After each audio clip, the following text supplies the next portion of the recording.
Excuse me. Thank you. That is kind. You're a soldier? Long ago.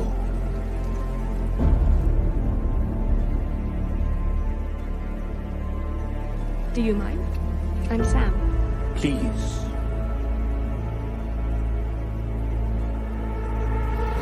Tell me, Sam, do you know the story of our slain king and his beautiful daughter, the Princess Lisa?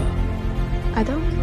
Well, you remind me of her.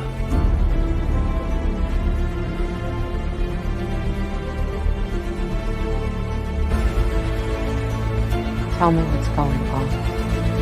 I'm here to finish your training.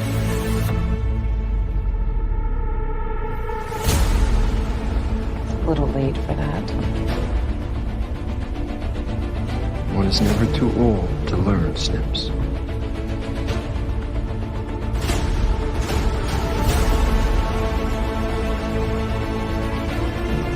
All right. What's the lesson, Master? Live.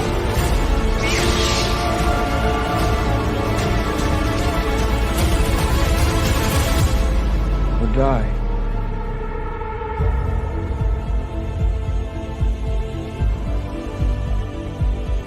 I fear we lost some measure of our honor since that betrayal. I'm afraid our compassion, our kindness, our very joy died with that young girl.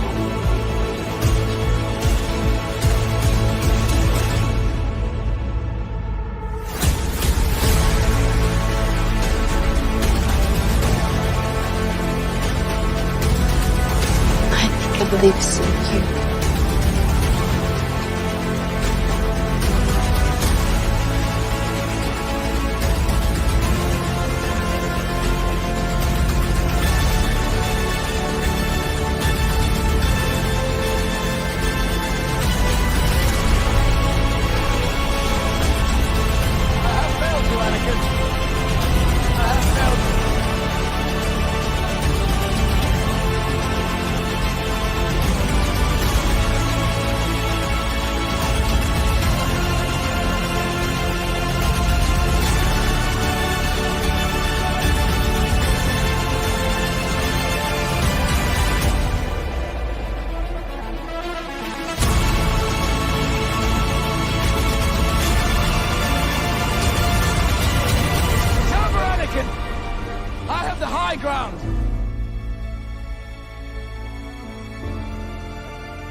I won't fight you. I've heard that before.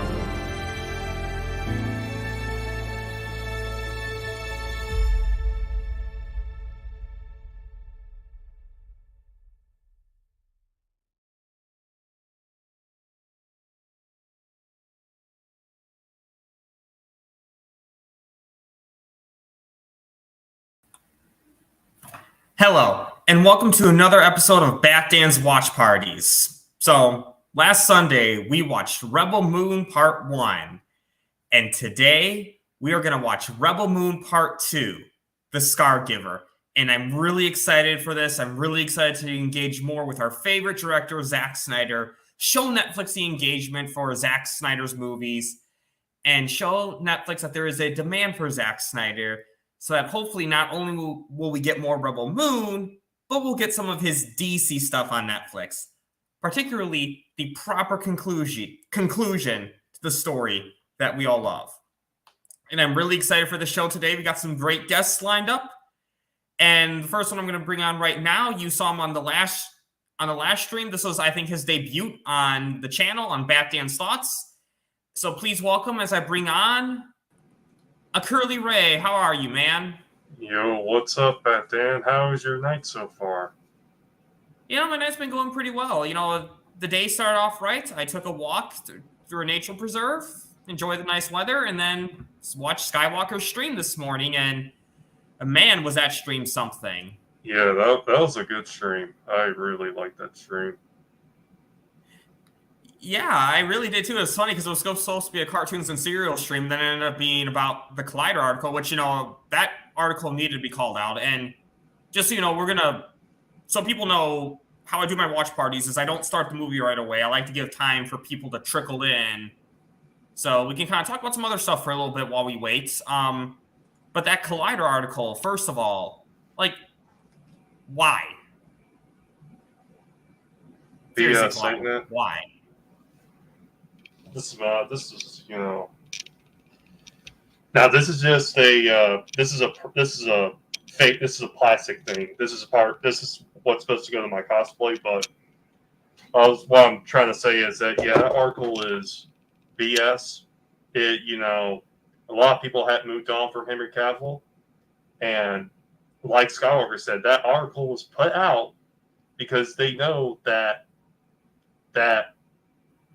reveal for James Gunn's Superman flopped. Mm-hmm. Okay, yeah, that stream, that suit was a disaster. Because I haven't really talked about it on the channel yet, but so I'll just talk about it right now. The Superman suit came out. The suit sucked. Simple as that. The AI image in the background looked better. Not much to say. The suit was wrinkly. It was just very cheap material. And the thing is, here's the thing. Could that suit get better over time? Yeah, Yes. Absolutely. But here's the thing. You get one chance to make a good first impression, and they failed at that. That's just the reality of it. So whether the suit gets better, it's just a starter suit, whatever. But you know who else had a starter suit? Charlie Cox in the Netflix series. He had a starter suit for the whole first season, but that suit was actually awesome. So starter suits can be good too. Yep, absolutely. I even liked Christopher Reeves. I think had a better first suit than David Cornsweat's, in my opinion. Yeah. Because here's the thing. You need to justify to us right now why you replaced our Superman, why you replaced Henry Cavill's Superman when he announced that he was back. When you, the company, told Henry Cavill to announce he was back, verbal contract or written contract, you made a promise to your consumers, your paying customers, and you failed to deliver at that. That is the reality of what happened. So you need to this has to be the best Superman movie ever. And one thing that is also important to note is inflation. So this can't just be Man of Steel numbers. This has to be better, because if this makes $600 million, it still made less than Man of Steel, because what was $600 million in 2013 is not the same as it is now. Yeah, absolutely. And here's the thing here. This movie, for it to be successful, it's like what Leon was also talking about. It has to make more than what Man of Steel did. It has to be $1 billion. It's got to be $1 billion, film or a success. But here's the thing about that. The general audiences, I really don't know if I don't think they're really impressed by it. And I don't think this movie's just going to work out for them. I'm sorry for anyone that, and here's the thing here. If you're excited for this Superman, great for you. But I just don't think this film is going to turn out to be the success that they claim it to be. No, it's not, because it already started off in bad faith, because you went back on a promise you made to your fans. And now that you get this Collider article coming out, they're trying to really make us move on. No, we're not going to move on, because you did not end the story properly. I could move on from Christian Bale as Batman because his story was done. His story was over. The Dark Knight Rises didn't end on a cliffhanger.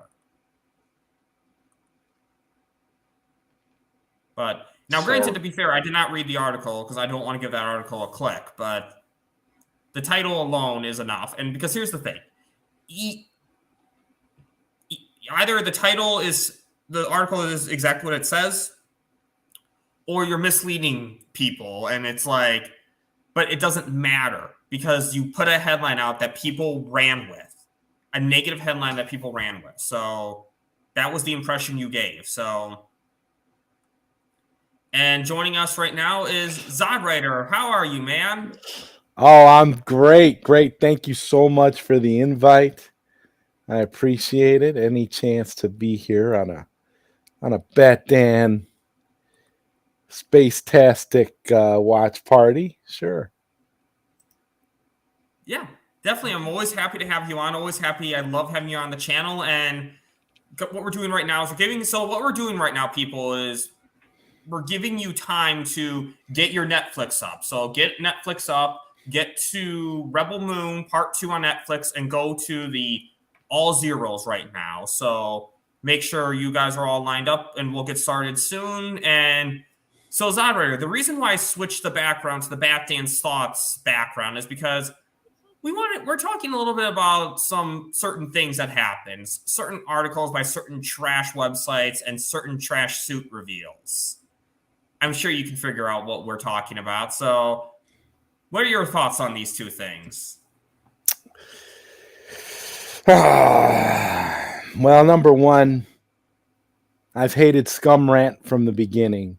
So I think don't. This was Scum Lighter. Oh, them two. Both of them. Like, honestly. I mean, they went to crap a long time ago. And they were the first people to come out and say that there was no Snyder Cut. They were the first people to come out and say the Snyder Cut doesn't exist. The Snyder Cut doesn't exist. And they made so many videos and stuff about that. And it was just ridiculous. So I'm just going to put a little thing right now.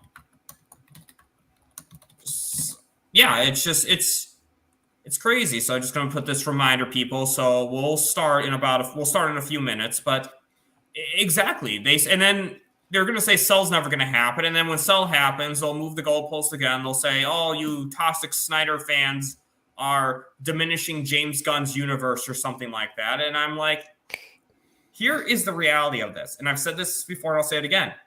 Cell will actually benefit James Gunn because if he's worried about comparison, too late. Henry Cavill's Superman exists. We're going to compare to Cavill no matter what. But at least if the story gets finished, a lot of people are more likely to give your stuff a chance. Gunny poo. That's all I'm going to say. Gunny poo. And I got something for Gunny poo. Gunny poo. All right. There is a Gunny poo that will see some sort of friction in this way. That's all I'm saying. Okay. Okay.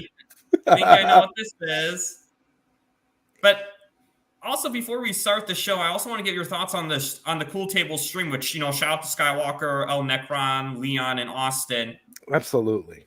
Great stream tonight. And that chat, though, man, I mean, Zodrider, when I saw you at first, you were acting so uncharacteristic, banning Sin Havoc, and and it was just weird that Sky unmodded you. Can you speak on that?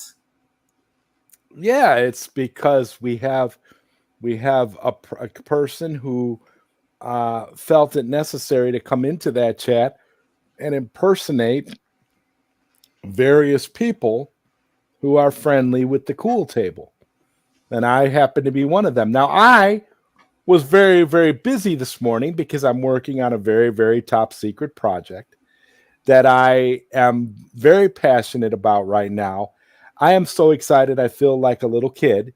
And the thing is, I'm busy doing all this work. And then I get a text message from you this morning. Why did you ban Sin Havoc? And I was like, what the hell are you talking about? Because in the first place, I wasn't in any chat rooms. I wasn't anywhere near anywhere.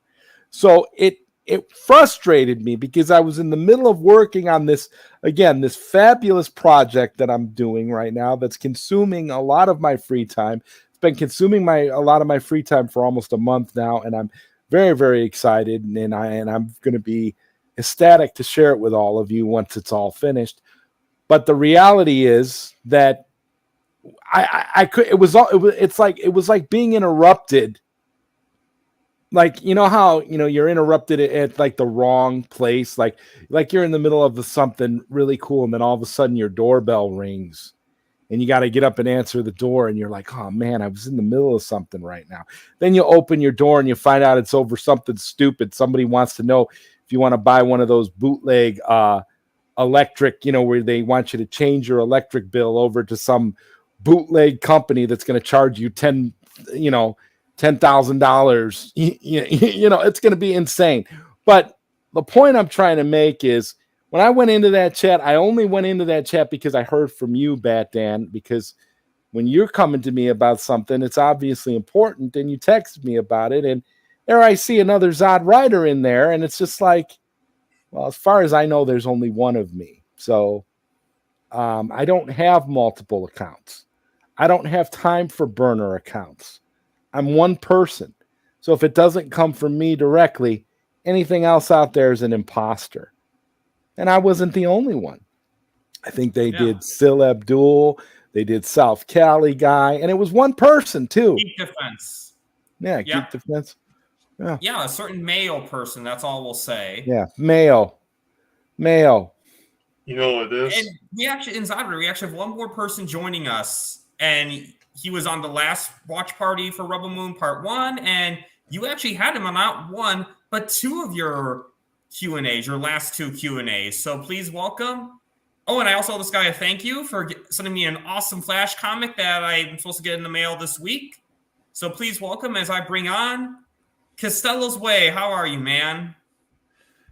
Gentlemen, what's going on? Nothing. We're just really excited to watch Rebel Moon Part 2. And while we wait for people to get ready to get their Rebel Moon Part 2s loaded on Netflix, remember, guys, nice. All zeros.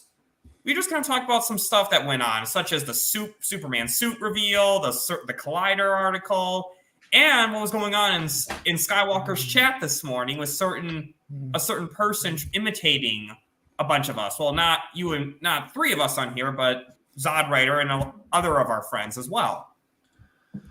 So nothing new. Nothing new. It's a Tuesday, I guess, for us with that subject. Actually, I had a conversation with my partner in crime. Okay. Uh-oh. There. I had a conversation with my partner in crime, Charles Austin, about that subject. And all those individuals, they'll be welcome in our channel. Absolutely.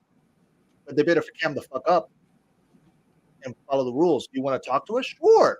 Cam the fuck up. Show your face. No mask. No nothing. Be a man. If you're tough enough, macho on the keyboard, let's see if you are face to face. Looking me straight in the fucking eye. Because we are tired of this bullshit. All we wanted, we're just geeks. We're just nerds. We just want to have fun, enjoy our content, and move on with our lives. If you can't do the same, if you guys can't do the same thing with your content, that's not my fucking problem. Sorry for this one, but now it's my time to rant. So yeah, once we're up and running, we will. It's open panel to all those lurkers you want to come in. Absolutely, you're gonna follow our fucking rules. If not, we don't want you. Plain and simple. You're gonna show up. You're gonna show your face. No mask. No bandana. No nothing. Just like you're looking at me right now. I'm looking you in the fucking eye, the camera. That's how you're gonna look at me if you want to talk to me and Charles Austin in our channel. If not, don't even bother. And we'll see how man you are and how much of cojones you have. Well said, Castells. Well said. And I feel the same way. A Curly Ray, you're good because you showed your face backstage. So, but I feel the same way. That's for anyone who we don't know, who isn't part of our friends or who's in our circle. Yeah, Curly, you're good, no problem, because I know you and we've talked privately and I've seen your face, so it's all good. But anyone who doesn't, who we know, yeah, you're following our rules. It's like you want to come into my house, take your shoes off, or not, you're not coming in. That's how it works. Exactly. Cheers.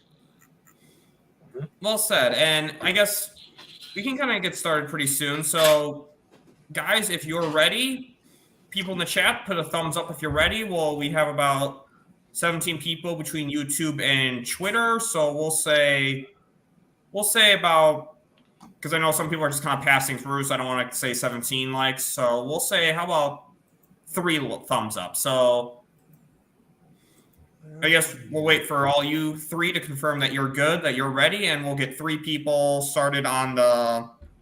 Wait for 3 thumbs up in the chat. Or 5 more minutes. Depends how patient I feel.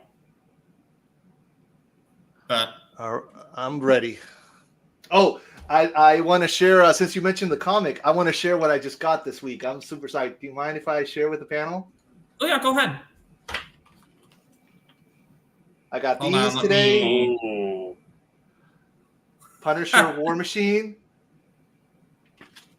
I got. Oh, where's socks? I got this. If all you James Bond fans. I got this because I'm trying to collect all the hardcovers that I can find. I got these two boys also. And I'm expecting Superman 3 and 4 and Batman 6 also hardcovers. And dude, I saw this on my local shop's Instagram. It just arrived this week. Dude, I told Pat, save that motherfucker. I'm on my way and I'm gonna grab it. And I did that, dude. It's all the best of Frank Miller. It's insane. It's fucking insane. I got it, and I got it at a really good deal. I got it for like $90. Oh my god, that all looks. Dude, it's all looks fire. That. A lot of reading, dude. Like, dude, there's no DC content this year, so I'm like, fuck it. I told you guys from the beginning of the year, there's no DC. Okay, I'm just gonna read comics, and I'm gonna get up to speed on everything that I haven't read. And some people might say, boycott DC, boycott the movie division. Don't boycott the comics, because if the comics dies, then the whole brand dies, and I don't want the brand to die. I want the brand to survive. I want the brand to live. Yes, it's not well managed, of course. We all know that. But don't take it on the comics. Some writers, like our friend John's, yeah, sure. Fuck them. But, this is bigger than him. Just don't support the comics. Also support your independent comics as well, of course. Like I just got this James Bond one. That's a Dynamite comic, But, yeah, dude, I've been going nuts reading comic books these past few months. Good. I'm glad. I'm glad you can still enjoy this stuff. And I agree with what you say, because here's what people need to remember. Now, granted, it is James Gunn saying this, so I don't know if we should totally take what he says, but even he's not trying to claim control over the comics. The one thing I think he said comics and podcasts is that the things that they don't have a say in, or that they don't. So, again, I still think James Gunn overestimates his power, but with that, he's not even claiming power over the comics themselves. So you're not helping Gunny Poo and Saffron by supporting the comics. You're just hurting the DC brand. And I agree with what you said, because here's the reality. I think it was Charles Austin who said this on your show, Zodwriter. I don't necessarily want this new Superman movie to be bad, because that's not good for the brand. It's hard, because it's like I'm not happy with James Gunn. And I don't necessarily want him to succeed, but I also don't want to see another failure for the brand. So it's a hard dilemma right now, but I'm hoping Cell will at least give us some good DC content. So, speaking of Cell, we got Integrity in the chat. And Sean Franklin, thanks for stopping by. So, are you guys all loaded up for your Rebel Moon Part 2? Mm-hmm. Okay, any final thoughts before we get started? Sells the way. So it's a sale to Netflix. Sell Snyderverse to Netflix. Hashtag One Punch Dan. That's all I'll say. I like that. And on that note, we'll get started we'll switch to the Space Tactics background. So, yeah, I really echo that sentiment too. I appreciate that. Thank you, guys. Yeah, dude, I just want to do my part just like you guys, hang out with my friends, support Cell, and just, geek out. So I'm trying to put the displays, because I know, so that's a Curly Ray for those of you who don't know, in the mask. Trying to like get our Yo, what's names up? back up because What's I up, had our bro? names up before. I'm Like where you Jimmy. put Oh, my bad. display headers. There was a way to do that, but it like disappeared for some reason. I don't know. Oh, it doesn't show it unless. Oh, that's annoying. Oh, there it is. I was wondering why is the name's not a. I guess it will only show it with the banner. Okay, I guess. Oh, I see. Oh, we know integrity. We know. So, anyways, I actually got to get used to this software now. It's pretty soon, also the streaming. Yep, StreamYard. Love it sometimes, really hate it other times. Is it a monthly subscription for this, or is it free to use? There's a free version, but it's very limited. Okay. It's actually a yearly subscription, I think. Don't remember. So, anyway, well, now that we're going to get started soon, I'll turn it off after I press play on this thing. But you guys I'll wait till Costello's sitting down again before I ask. Yeah, I'm ready. Go for it. Go for it. Guys, Let's turn the lights off. You guys all ready? Absolutely. Okay. We're going to do a countdown. 5, 4, 3, remember, all zeros. 2, 1, play. There we go.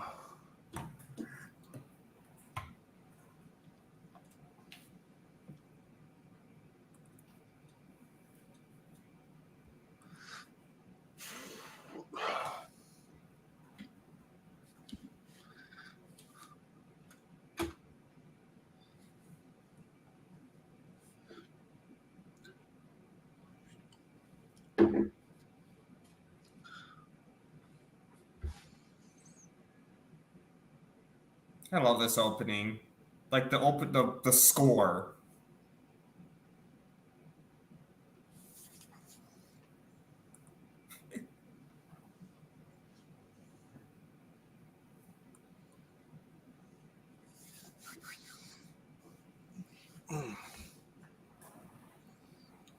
I love Anthony Hopkins' voice. How old is he even, by the way? 70. I think he's 70, but he's pretty old. Oh, he's way older than that. Oh, he's 80. yeah. He's 86. He's going for 80. His birthday is December 31st. He'll be 87. Yeah, I doubt he's there. going to do real, like, non-voice acting anymore.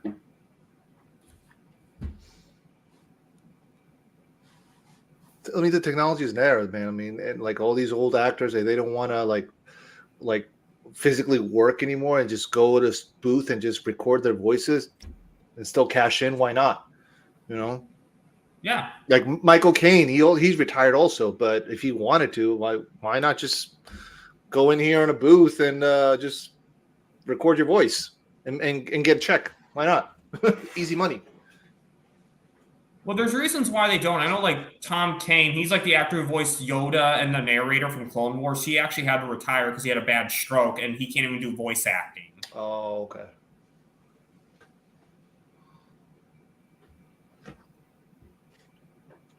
I love how Cassius has a much bigger role in this movie than the last movie. He was...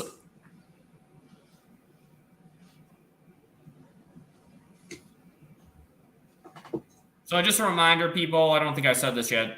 In case someone's watching this with us for the first time, no part 2 spoilers. You can spoil part 1 but part 2...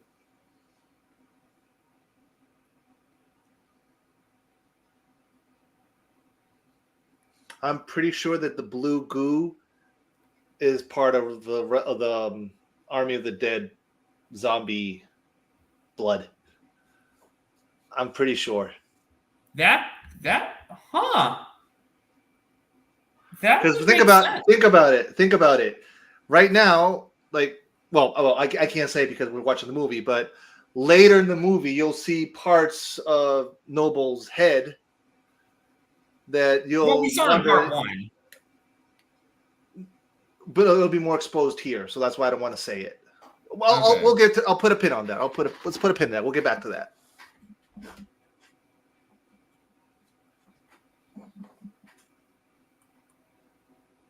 Because I have a theory of how the army and rebel will connect. So, but I'll share that later. Okay.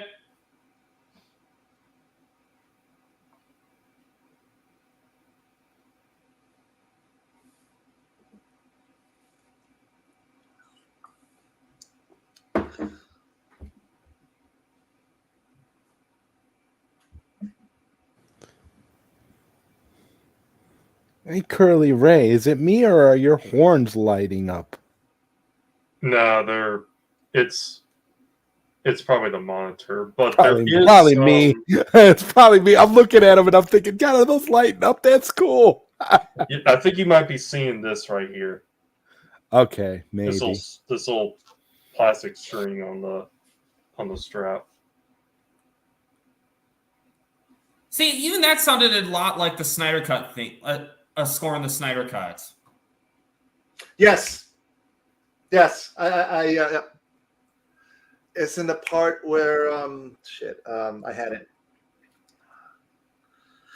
When the mother box is about to like go boom. Yeah. Yep. Oh, and there's an Army of Thieves character, someone from the Army of the Dead verse coming up. Or he was there, we just saw him.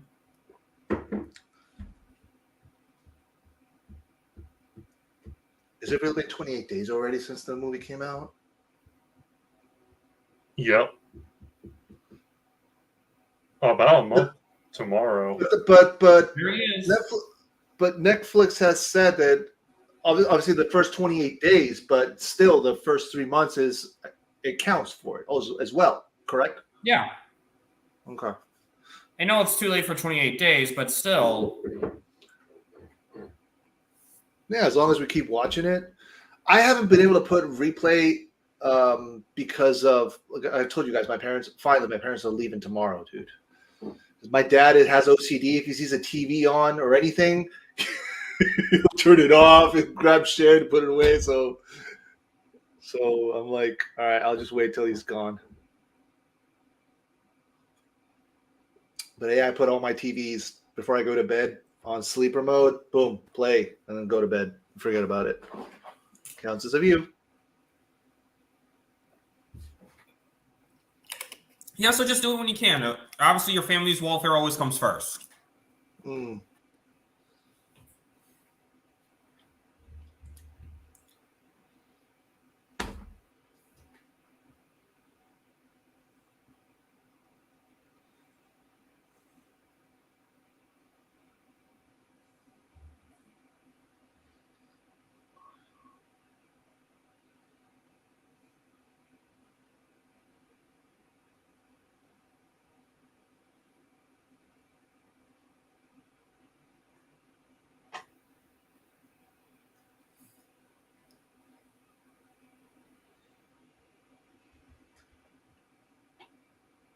Oh, reminder to all of you guys, this Wednesday, issue 4 comes out of the Blood Axe. Oh, thanks for the reminder. Oh, Curly Ray, I see you on the screen right now, but you're right here. How are you? Oh yeah, that's right.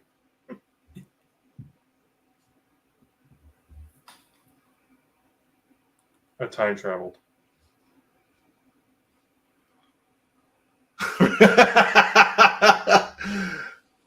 Damn, Integrity! If you only knew what I went through now with the rendering, I'll tell you. I'll tell you guys later. But Curly knows. I talked to him about it. I'll tell you guys later.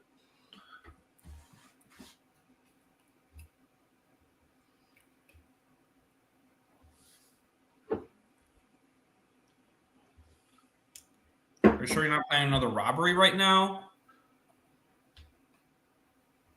Den?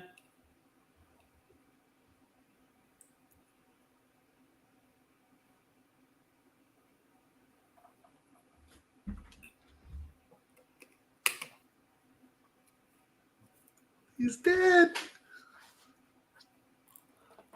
No. I'm a failed comedian, but I keep trying. All good, integrity.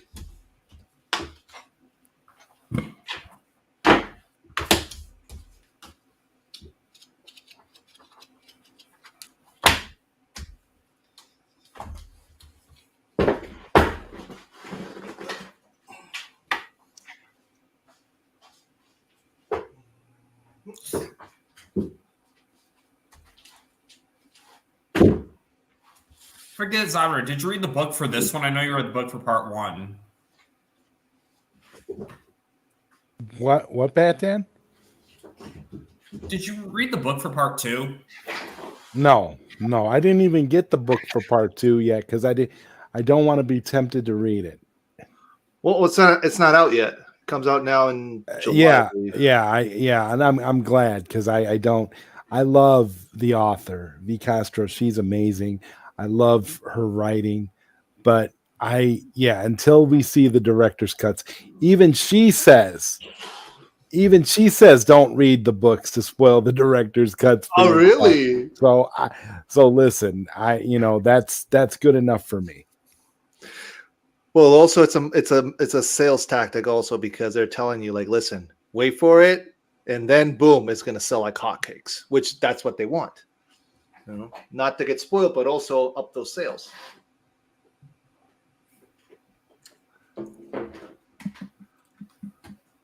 See, Titus is one of the real MVP. There's a lot of MVPs in this movie, but Titus is one of them. I love how you see him step up as a general. It's show, don't tell.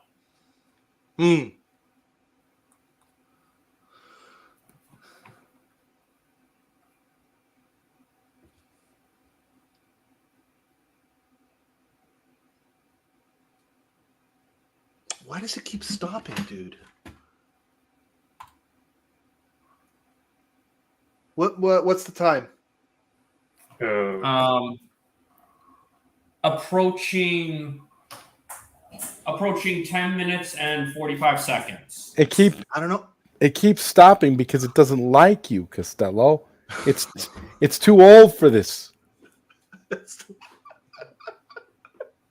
Touche.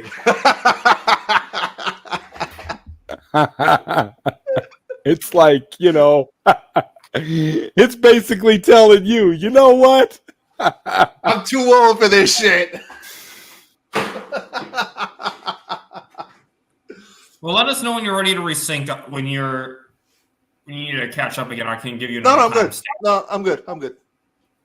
So isn't it funny how General Titus was talking about how the grain is being used as a bargaining tool and a shield, how he literally said that? Absolutely. I could have sworn that wasn't in the movie based on the criticism I'm seeing for it.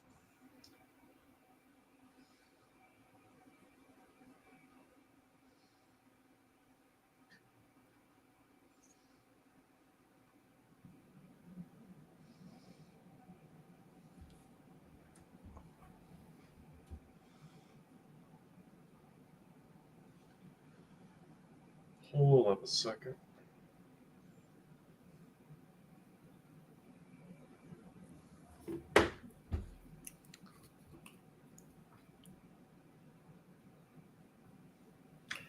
Hey y'all, I'll be right back real quick. I gotta do something real quick, and I'm gonna still be here, but I gotta do something for a few seconds. So I should be back in like 10 minutes. No worries. Okay, Xander, I have to ask: is this you this time? Well, yeah, I'm the only Zod writer who mods your channel. It turns out. Yeah, dude, that is just so pathetic. I mean, people go extra miles just to impersonate someone, just to troll. I'm like, don't you have anything better to do in your life, dude? Seriously, like, ugh. It's crazy, man. Yeah. Ridiculous. And you know what? So we're actually going to get the James Gunn reference soon. We're going to get a James Gunn reference in this movie coming up very soon.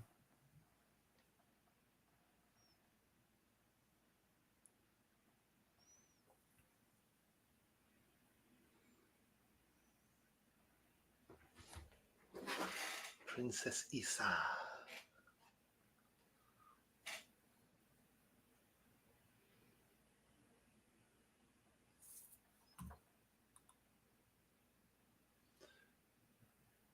There must be about 6 billion movies with a guy that needs to be pulled out of retirement because he's the only man for the job, only to refuse until he finally caves and says, I'm too old for this shit. Oh, yeah, that reference. Yeah, he did it on purpose. Of course he did. You think so? Oh, fuck yeah. He's trolling. He's trolling. So, well, I'll call it out when it happens, just in case anyone doesn't catch it.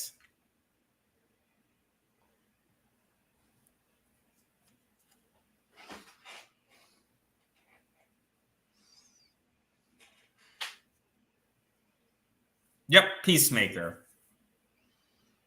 Naming the ship Peacemaker after James Gunn's favorite DC character. Zach doesn't do shit by accident. He doesn't. Oh, what up, Josh? Hey! The way you said that, hey, I thought Josh was going to literally jump out of the screen. I was like, whoa, where's Josh? God, what will you do if he gets on the panel? Dude, Josh is everywhere. Every event, premiere, he's everywhere. Dude, the jet set life, dude. He doesn't miss anything, dude. Shout out to you, Josh.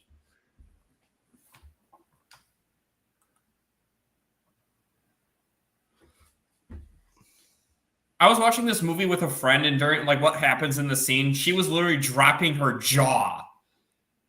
I witnessed it. She was shocked at what was happening.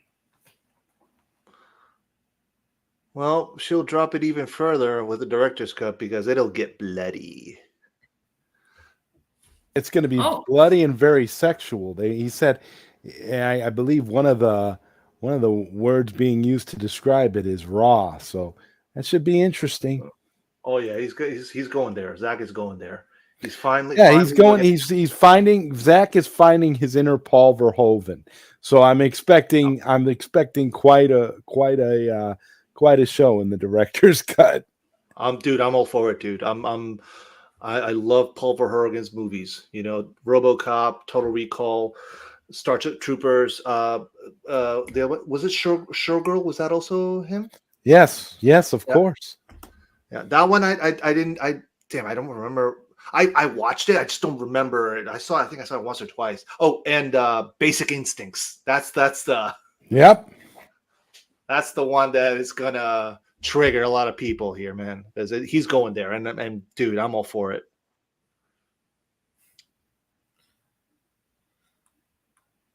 I hope the birds are okay, Josh. Or is a Hermata a type of bird? Oh wait, Hermata. Oh my god, I'm such an idiot. Spider. Hermata.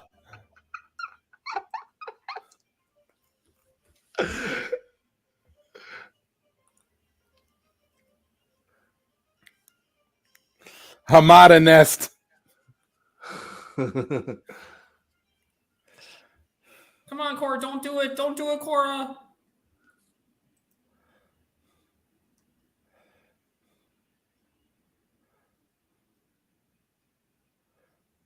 Wow, I don't think I would forgive her.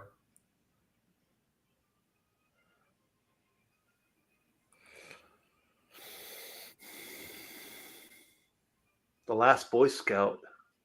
That's with Bruce Willis and Damon Wayans.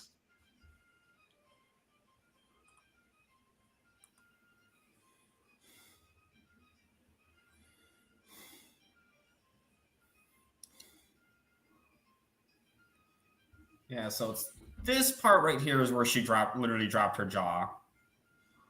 Yep, that part. I was so shocked when I saw that too. Like his own daughter, the one he claimed as his daughter. How could you do that, man? What a douchebag. Can you believe that Bulgasarius is such a douchebag in this movie?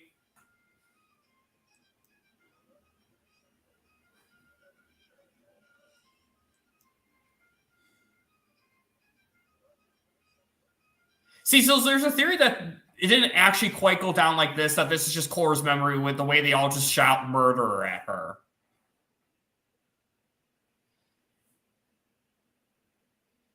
Right. This is her telling Gunnar the story. You know, Yeah. but did it really go like this? I don't think so. See, oh my god, I just realized Gunnar. That's the Gunny Poo I like.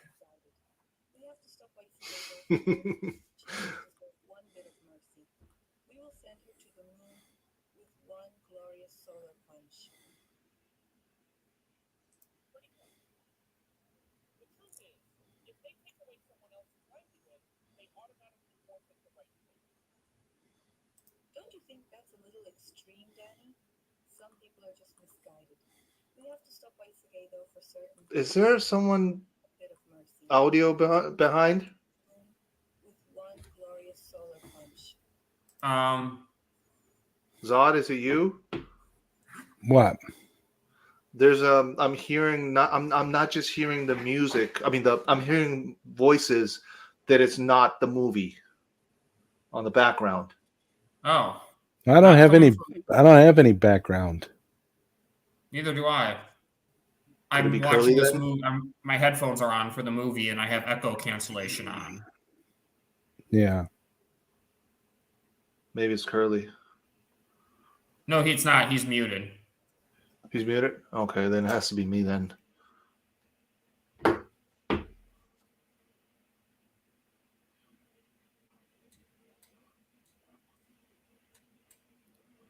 Yeah, but if there is an echo of the movie, let's try to get that shut because we don't want Netflix to take this stream down.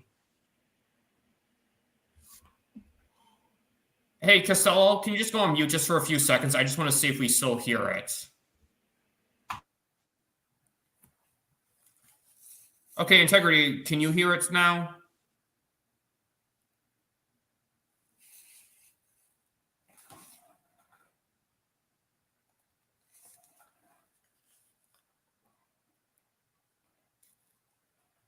Okay. Okay, yeah, Integrity can't hear it now, so it seems like it's something on your end, Costello.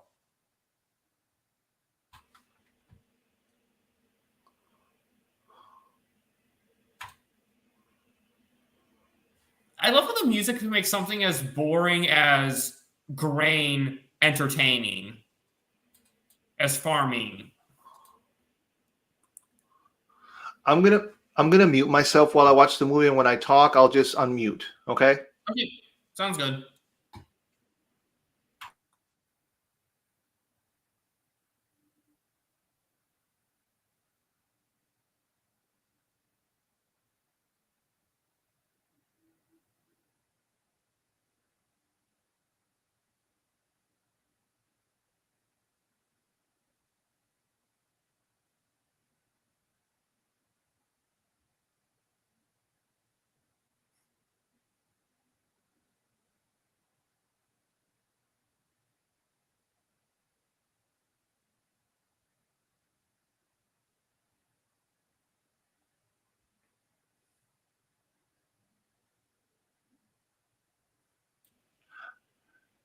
This is the part that I was referring to.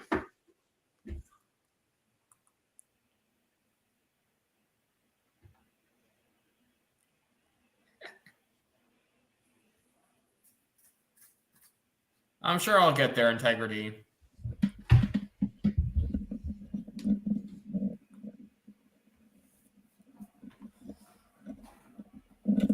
Oh, yeah, with the whole Army of the Dead connection thing, right, okay.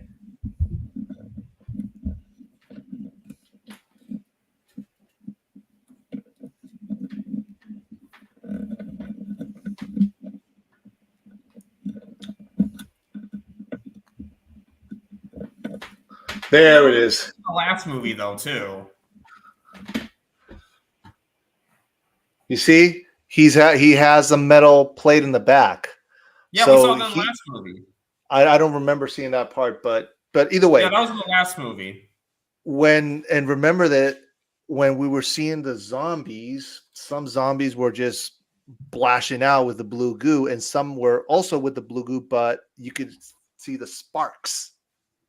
So Yeah. my theory is that we've already seen on Rebel Moon Part 1 that he has to be juicing himself every time, you know? So probably that's his, like, you know, the blue goo is his blood, and he has to get like a transfusion all the time, you know, to keep that blue glue fresh. And if not, that's when he starts to rot, and then he becomes a zombie. And Oh. I'm guessing that maybe that's why maybe some zombies ended up on Earth. And, you know, if you're not getting blood transfusion all the time, you're going to end up becoming a zombie. I'm guessing that's my theory on the connection between the Army verse and the Rebel verse. Yeah, that's really. What do you think, Zodwriter? That sounds pretty good. I mean, it's a good enough way of looking at it. I like it. I like but you're going to see a lot more uses for that blue goo when we get the director's cut. For sure. Yeah. So. We'll definitely know more after the director's cut. Absolutely. Yeah.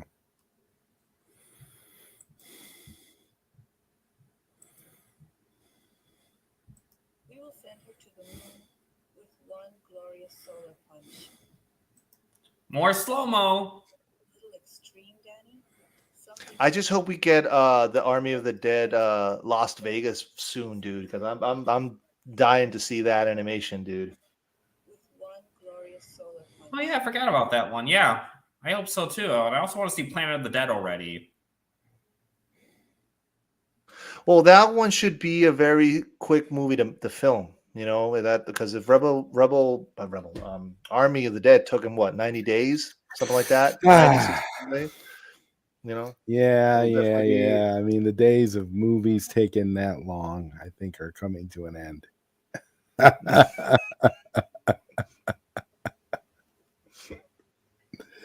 love that at first you think Nemesis is pissed, and then she actually smiles afterwards.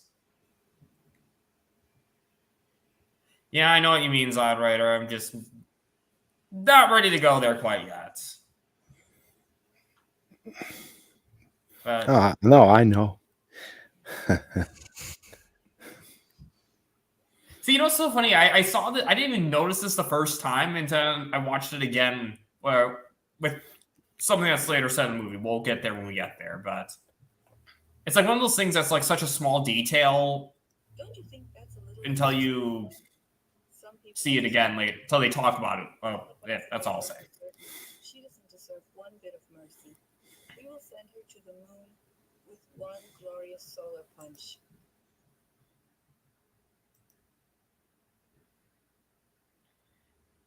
And remember how in part 1 they say that they don't do the work with machines because they want to be connected to the land? Okay, because I feel like a lot of people who were criticizing part 2 didn't. They're gonna criticize either way, dude. So it's like, whatever.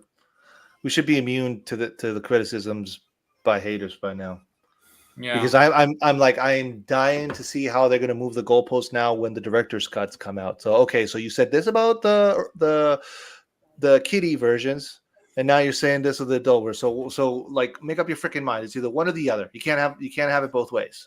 One glorious solar punch. I love how Cassius is totally just not falling for this.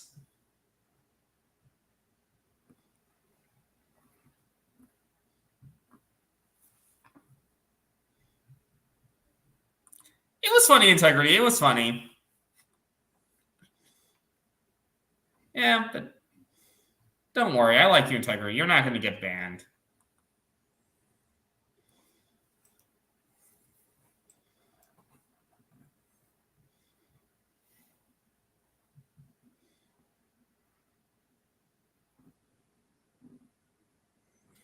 For the slang, I actually can think of at least one location on the internet where Integrity will get banned now. Oh, yeah. Where I'm sorry, I'm missing the joke. Sorry, I don't know. I'll Like- I'll put it in the DM chat. Okay, sorry. I don't know if it's good or bad. I'm sorry. I don't. Oh, yeah, got it. Yeah, well, you won't be on mine. Don't worry.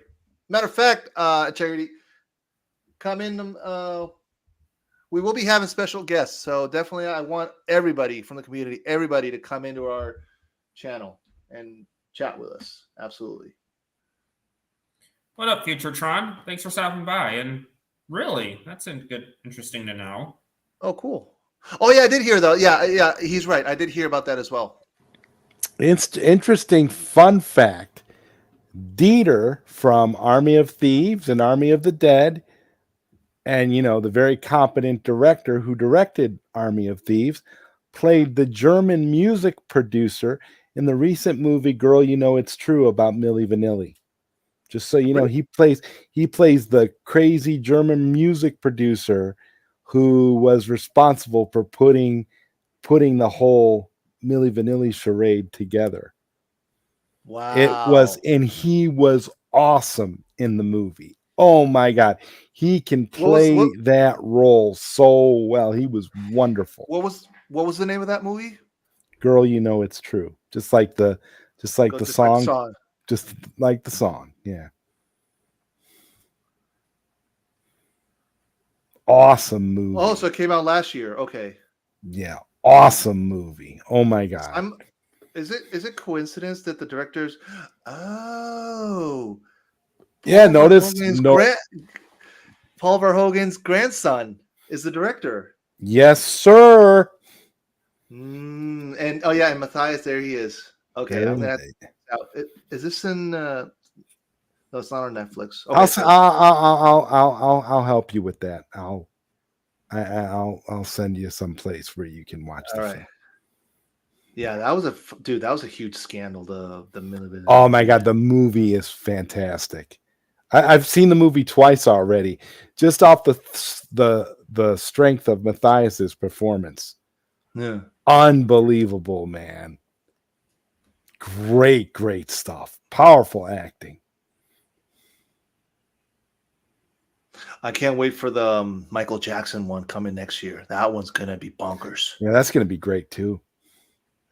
What I'm grateful is that it's going to be produced by the Jacksons, like that way there's no bullshit, there's no spinning. No, this is the real story, so it should be good. I'm looking forward to it.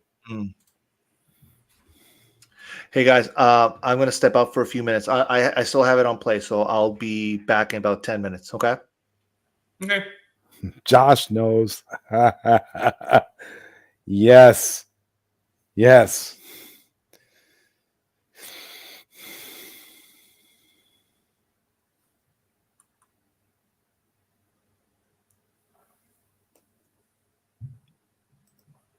Yeah, but it seems like Dieter the actor has a lot of work now since Army of Dead and Army of Thieves. Yeah. And he's a wonderful actor. Oh my God. Also Heisenberg. The real Heisenberg. I have such a respect for him and every single thing I see him in. I mean, oh yeah, Qatar. You know what I'm talking about. Oh God, it's beautiful. It's beautiful. Poor Nemesis can't feel, but actually, the friend I was watching this, she actually pointed out that she could always just use her face or something to feel it. Just rub it up against her face but still.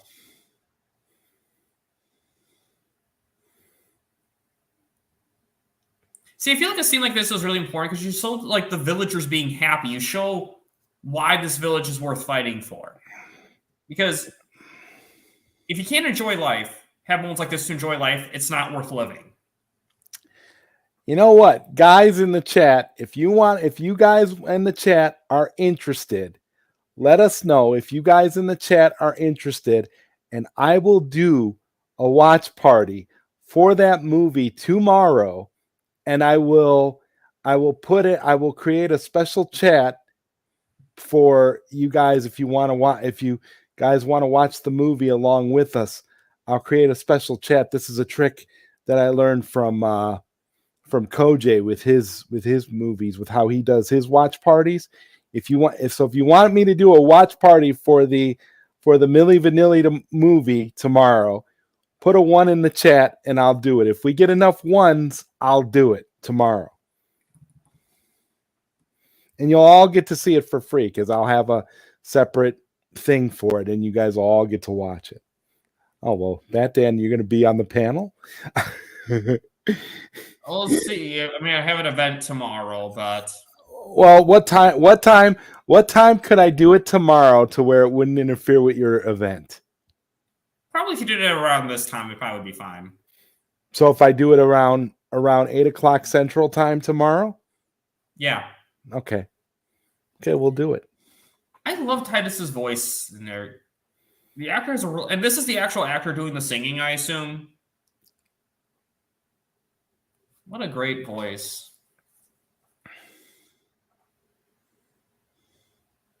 Not the goofy wizard, I'll say that.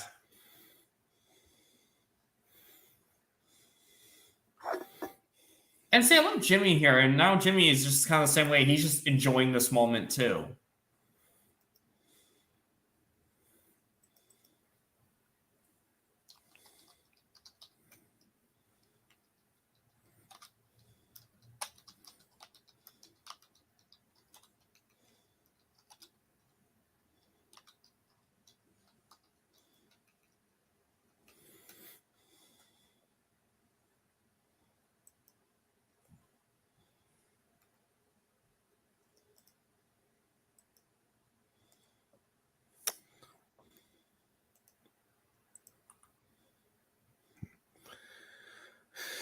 Oh God, I love this community, Bat Dan.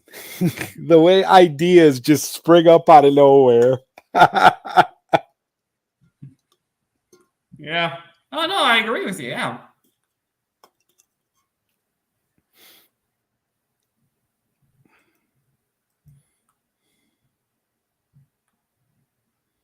Oh my God, Josh, you're in too?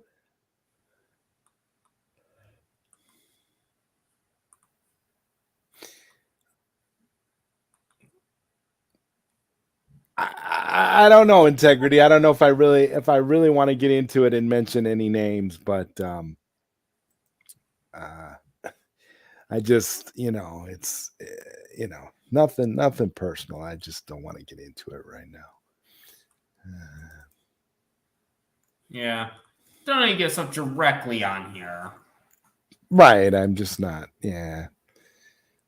It's just one of those scenarios, just, this is such a happy stream and a beautiful community. I'm not.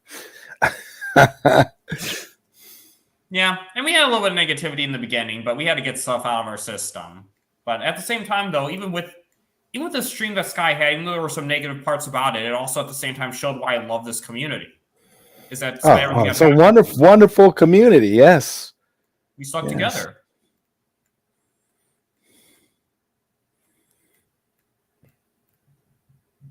I'm so glad you're going to join me tomorrow, Bad Dad. I will. It should be good, and this will be a new experience for you, I'm sure. Yeah.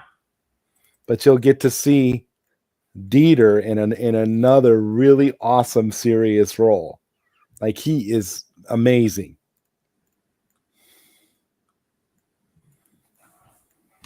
As an actor, I just want them to throw Dieter in everything now. Just find some, whatever project it is, just find some role for him.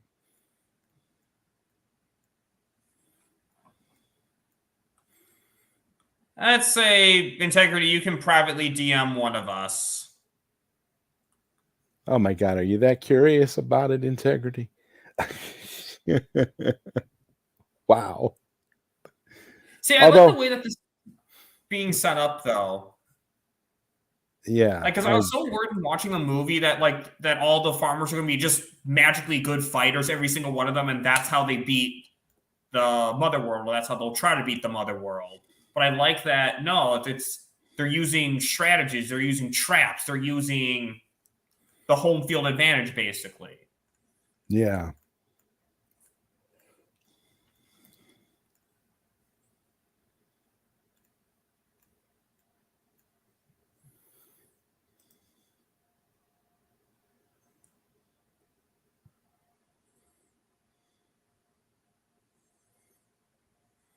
I wonder if because the movie hasn't gotten a US release, like hasn't gotten a US release yet, if I could get away with just like streaming the movie on streaming the movie directly during the watch party and not even I'm gonna do it the other way. I'm not gonna do it this way, but I'm not gonna do it the way that I'm thinking, but I just wonder if I could get away with it because it doesn't have a U.S. distribution. But that doesn't mean.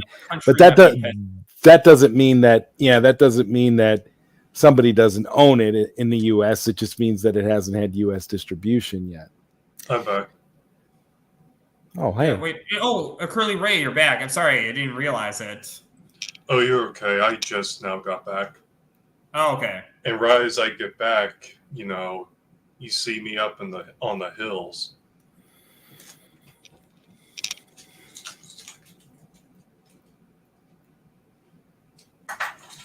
Yeah, but also, like, Zod, the internet's worldwide, so YouTube is still shown in other countries, so even if it's... So that's why you probably could still get banned, because it's the World Wide Web. You're exactly right. So that's why I'll do it the way I plan to do it and not the way I would like to do it.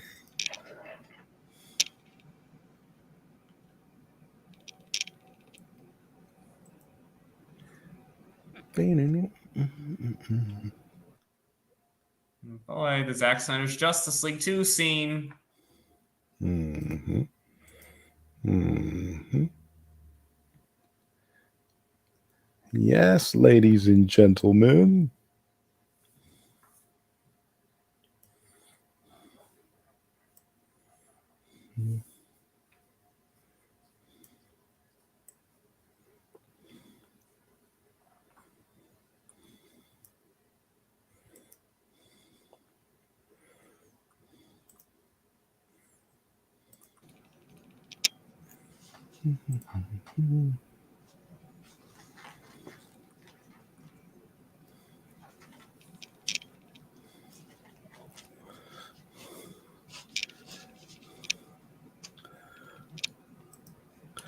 I'll probably have more viewers for this watch party tomorrow than I ever have had on my channel ever. It's one of those weird anomaly kind of things.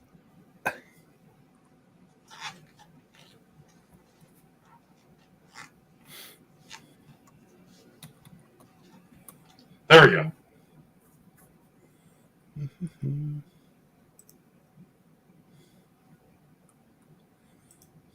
Yeah, but maybe also DM Zod right, or he may confirm 100%, but that's all I'll say.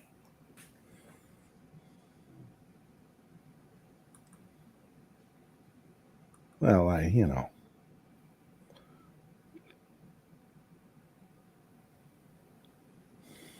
See, the Mother World... See, you know how I always say, like, the Sith are the good guys, the Go Empire in Star Wars, but the Mother World, there's just nothing about the Mother World, unlike the Empire, where I'm like, go Mother World. Yeah, there's nothing good about the Mother World, unfortunately. Nothing. No.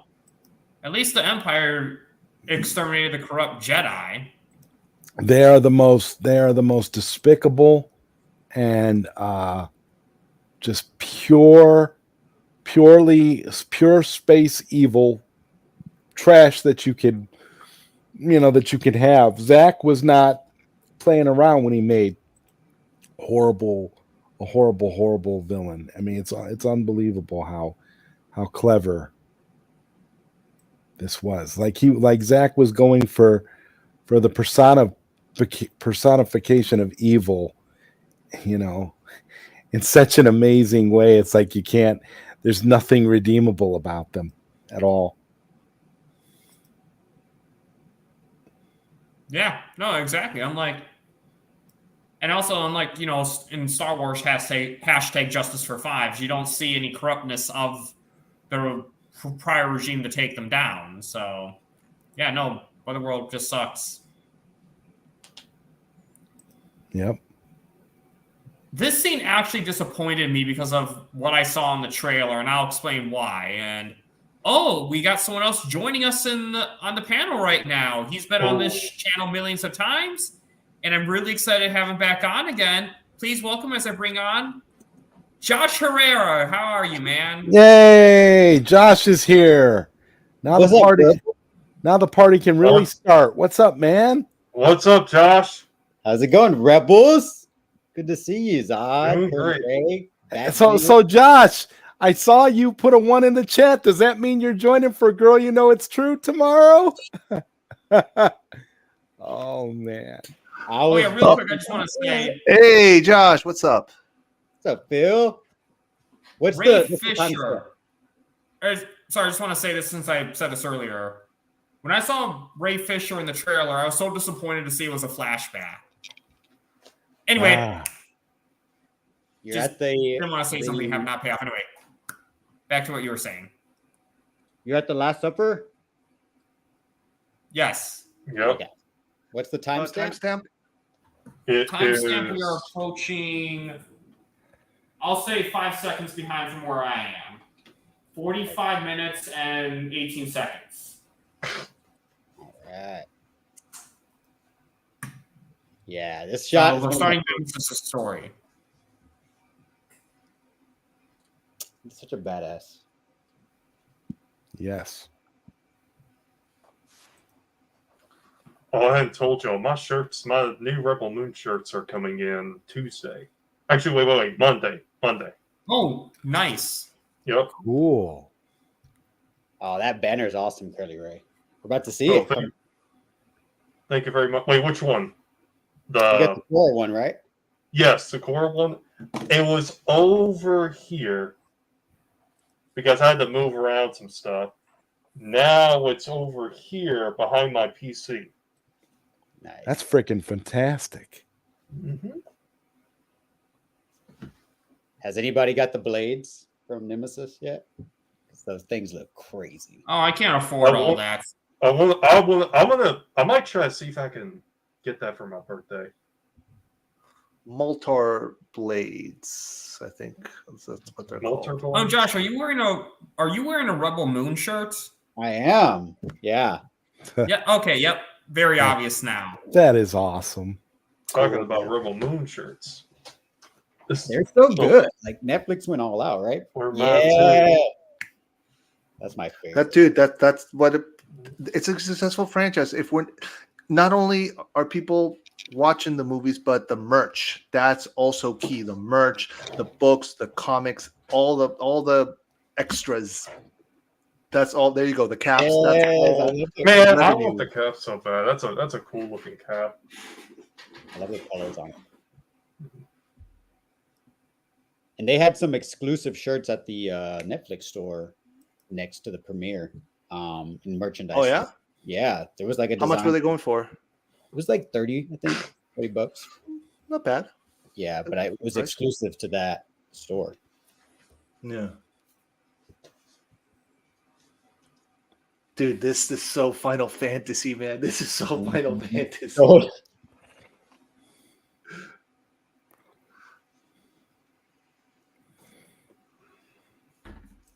Her flashback is one of my favorites.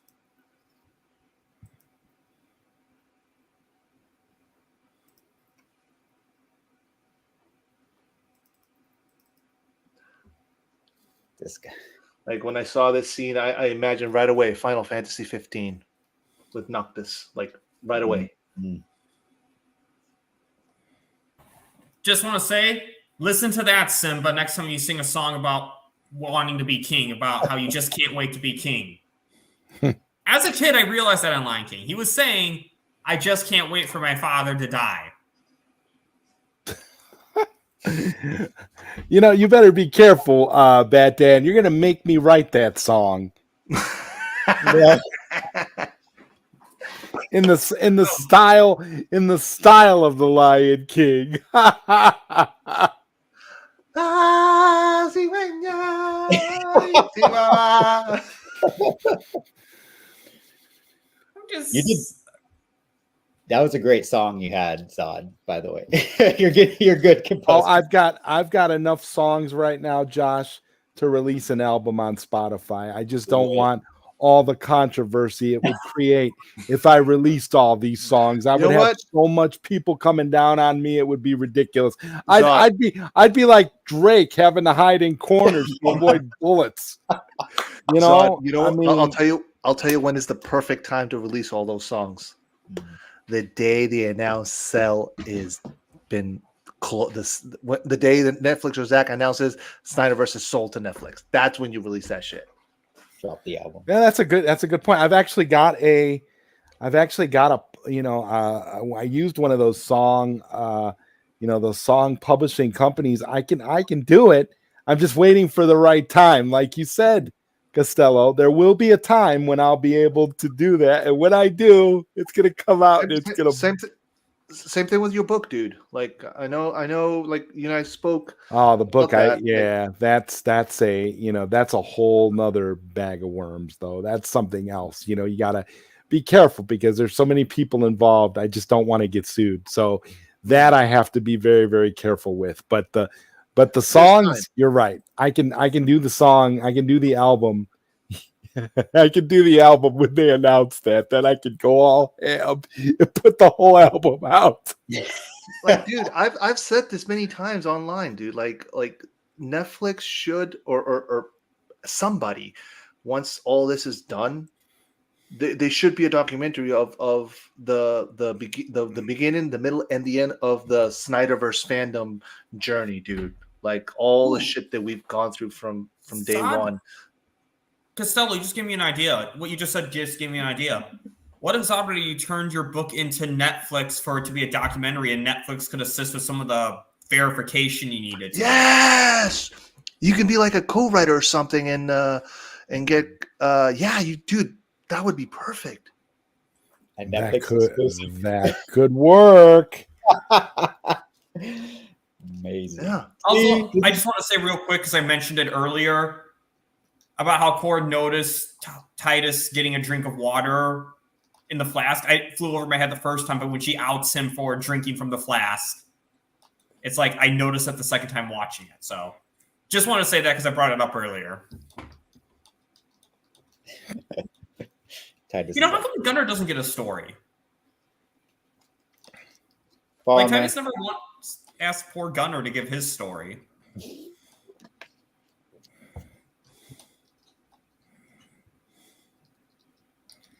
But yeah, Zodrider, a definitely good idea. And by the way, thank you, Costello, because that totally spawned that idea in my head. It's community. I love it. I love this community. I do too. That was a fire stream, by the way. Those two streams. Yeah, that was a great one. With Phil, and then followed up. I mean, it was Lethal Weapon, but part 1, part 2, basically. It was awesome. I couldn't be happier with the way they turned out, and I couldn't be more excited for the Lethal Geeks. It's going to be phenomenal. Oh, I can't wait. Yeah, we're going like I've said, Josh. Like we're going all in. We're not taking any BS at all. At all. Like you guys know how me and Charles are like pretty straightforward. Like we're friends. We're all friends. Respect my friends, or you're out. Like no second, third, or fifth chances at all. Yeah, we're all grown-ups here. That certain South guy, not Callie. You're good, Callie. Another South guy. You come in disrespectful the way you were, and someone else's channel. I think it's safe to say, Costello, that person is out. Certainly not welcome on this channel.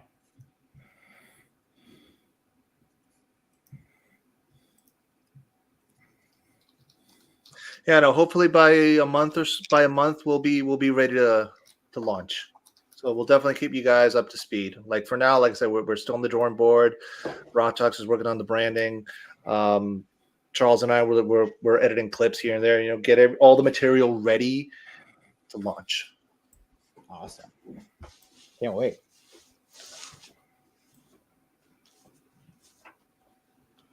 Okay, guys, my mask actually just went dead, so I'm gonna have Oh, to charge it up no real worries. quick. So, No worries. there's a chance I may not be able to put it back on tonight because this thing does. Just don't then leave the camera off. That's fine. You're good. Yeah.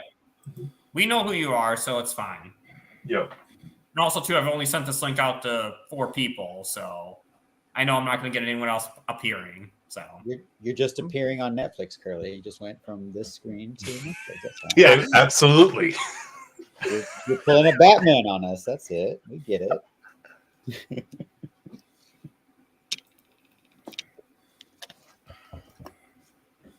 yeah, Cora shows respect. Oh yeah. Because Josh, it's you who said what'd you say about the name Jimmy? Tell it for people who don't know. Well, I finally watched the documentary, the Creating the Universe. Oh, you watched it? It was Cool. good. So basically, the clip that I had saw on Instagram was basically just from that. So yeah, apparently, Jimmy is a derogatory like reference to them. So when she calls him James and shows him respect, that's like something that reminds him of his original programming. But yeah, there's and then the voice, the stand-in was hearing Anthony Hopkins read his lines. Yep. During it. So you said that, Phil, last time, yeah, for part one. That's the way to do it. That way, like, you know, he can relate the emotion of the voice with the movements and the gestures and all that, you know. So that's the way to do it, you know. That's the perfect way to do it. Dude, Zach's the blueprint. Like, oh yeah, what do you want, dude? Zach is the blueprint. Whether you like it or not, you don't doubt Christopher Nolan because he's the one who said it. And we've seen it. X-Men 97 showrunner or writer. Yep. Bo was right. Bo was right. Rehire Bo. I haven't seen 97 yet, but rehire Bo. Dan, in the finale, there's definitely Snyderisms for sure. No oh my God. I'm going to just... Yeah. Come on. You're just enforcing Christopher Nolan's words even more, Bo. Love you.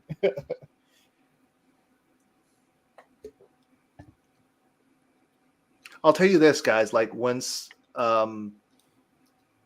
Cell is done and we get the last 2 movies, and hopefully Batfleck as well and Ayer, like, people will finally give Zach the respect he deserves, because they're like, how much more do you want to spin it?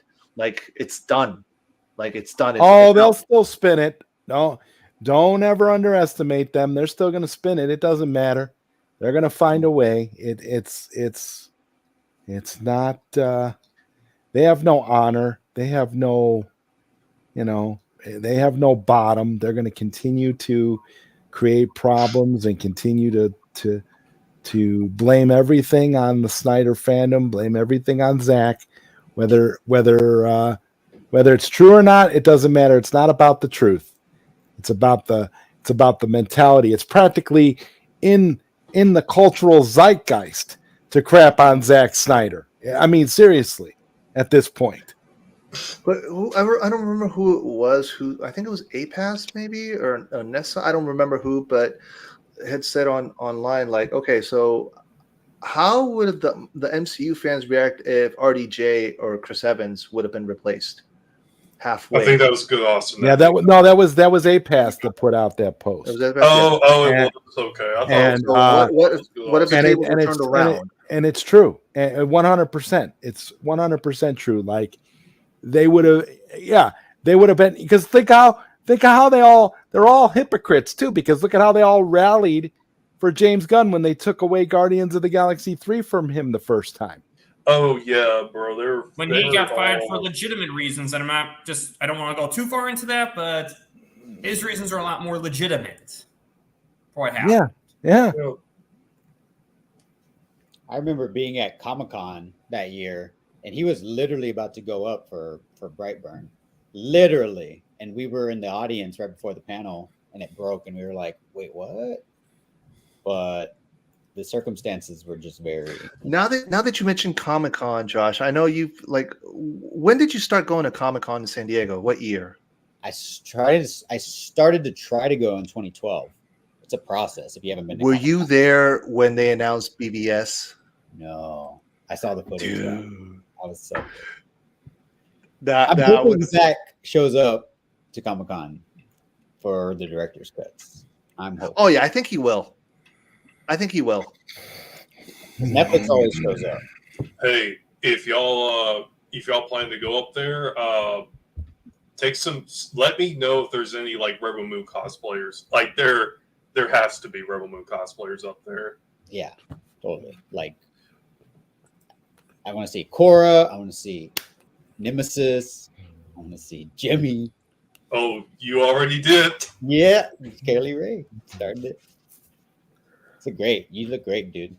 Well, I'll dress up as Kai if I ever go. I'll dress up as Kai. Yeah, Green Arrow. Y'all were talking about like Comic-Con. Let me tell you when I like started. I know this is San Diego Comic-Con, but I want to talk about like how I started off mine. So, sure. Me and my family were just going to a water park, and the convention that was going on near there, we had no idea about. Zero thought. It wasn't even in our brains. Okay. We go up there and see all these people like cosplaying as all these other characters. I'm just like, what the world's going on? And then we just kind of like drove around the other side of the building, and we found out there was a convention going on. I was like, oh snap, I'm going in there. And it turns out I did. And that was when I started going to the conventions. They're awesome. They're such a fun. How much are the tickets for Hall H, Josh? So they're not charging for Hall H yet. You just have to spend the night, which is what I do to get to be able to. Oh, go. You gotta camp right there, just wear it out. Overnight camper. But the good thing is sometimes the celebrities will show up and like sign autographs and gives you like coffee and donuts and stuff. Yeah, that's a plus. But I'm gonna try. I've never been to Comic-Con. I've always wanted to go. This year, obviously, I can't, but I'm gonna do my best to go next year. Because, first of all, I want to see you all in person. First of all, and dude, yeah, I want to be able to experience the Comic-Con. I've never been to one before, so definitely want to have that experience. Wait, you've never been to a Comic-Con, or are you talking about? No, never, dude.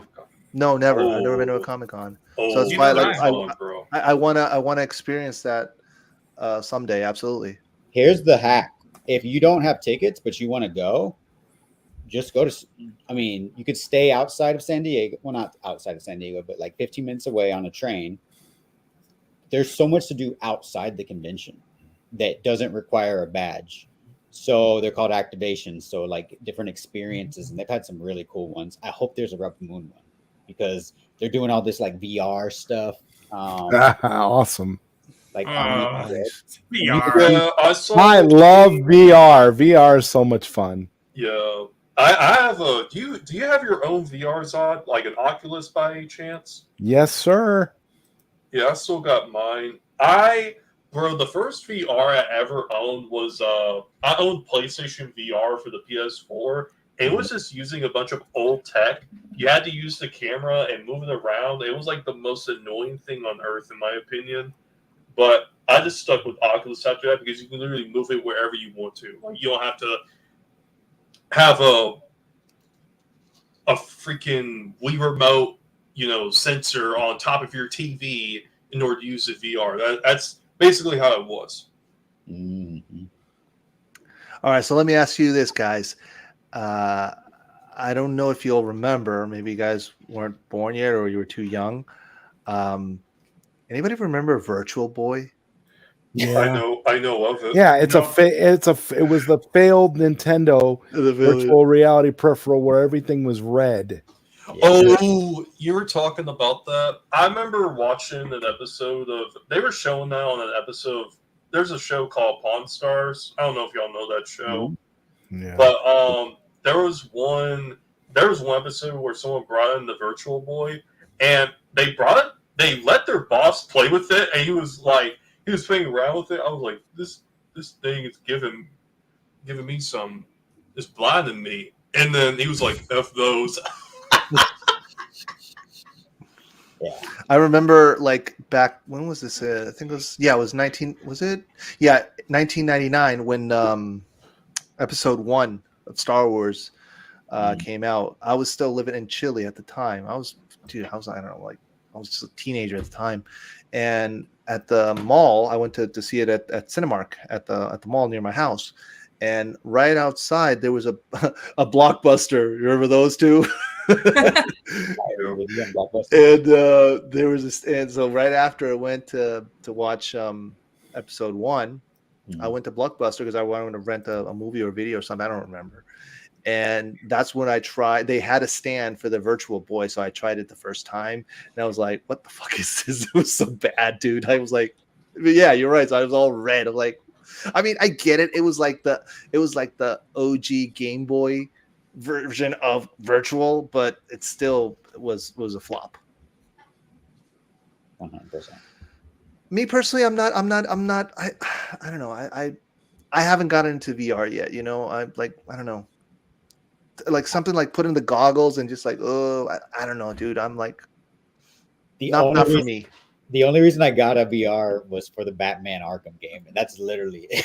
Like I've not played. I think There's a new Batman game coming out for VR, Josh. Yeah, I saw that. Yeah, I saw something about that. Yeah, that was for the Oculus. Mm-hmm. Probably gonna have to get just for that. I'm a crazy Batman fan. We all are of us. We all. So, are. what are your thoughts on Korra in this scene? Do you? I mean, what you want to say, Bat Dan, about the controversial take. Oh, there's the. Why is that? Oh, I think she was being an idiot, but it was a normal character flaw. So it made sense to me in this moment. I guess you and I kind of already did that on the review on our. Very true. But yeah, VR. I don't know. I'm not ready to really. Could you imagine a VR of a game based on this battle scene right here? I would buy it. I would get it in a heartbeat. I don't know. I'm still because I don't know. I'm not ready to embrace VR yet. Certain things neither. that just terrify me. And Well, like that. Bat Dan, we're gonna have to rectify that. So next time I see you in person, remind me to show you VR. Fine. just remind me. Yeah. Okay. Because I know Sure. when we hang out, we're doing other stuff. But just remind me. I'll initiate you into VR. You'll probably buy one immediately after you leave. You gotta do the Batman stuff, Zod, for sure. Oh my God. I love the shot right here when Noble just jumps into the trench. He is Like the way it's done. He is putting them down. Going beast mode. And you know they're all dead because Noble's the main bad guy. He's not going to get killed by villager number 2.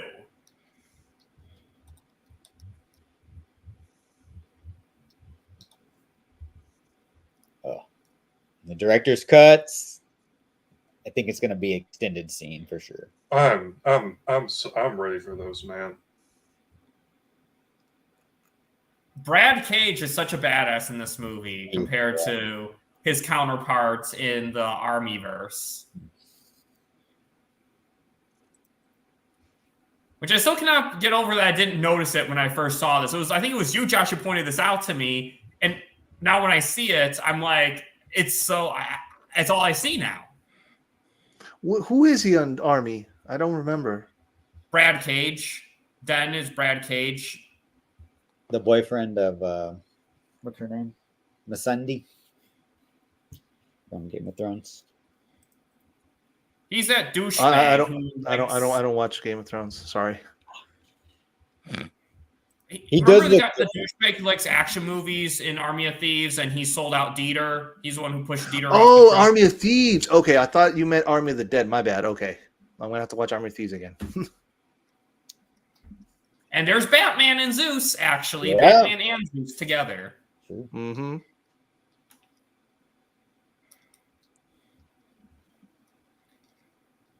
Slow mo. Josh, you said you watched that documentary of Rebel Moon on Netflix. Yeah. Did you catch that part where it's that building and it's got like the billboard meme is activated? So good. Y'all should watch it if you haven't. Obviously, engage with Rebel Moon 1 and 2, but there's It's not long. It's like 30 minutes. Yeah, it's very short. After you watch, I watched it after I watched Rebel Moon 2. Yep.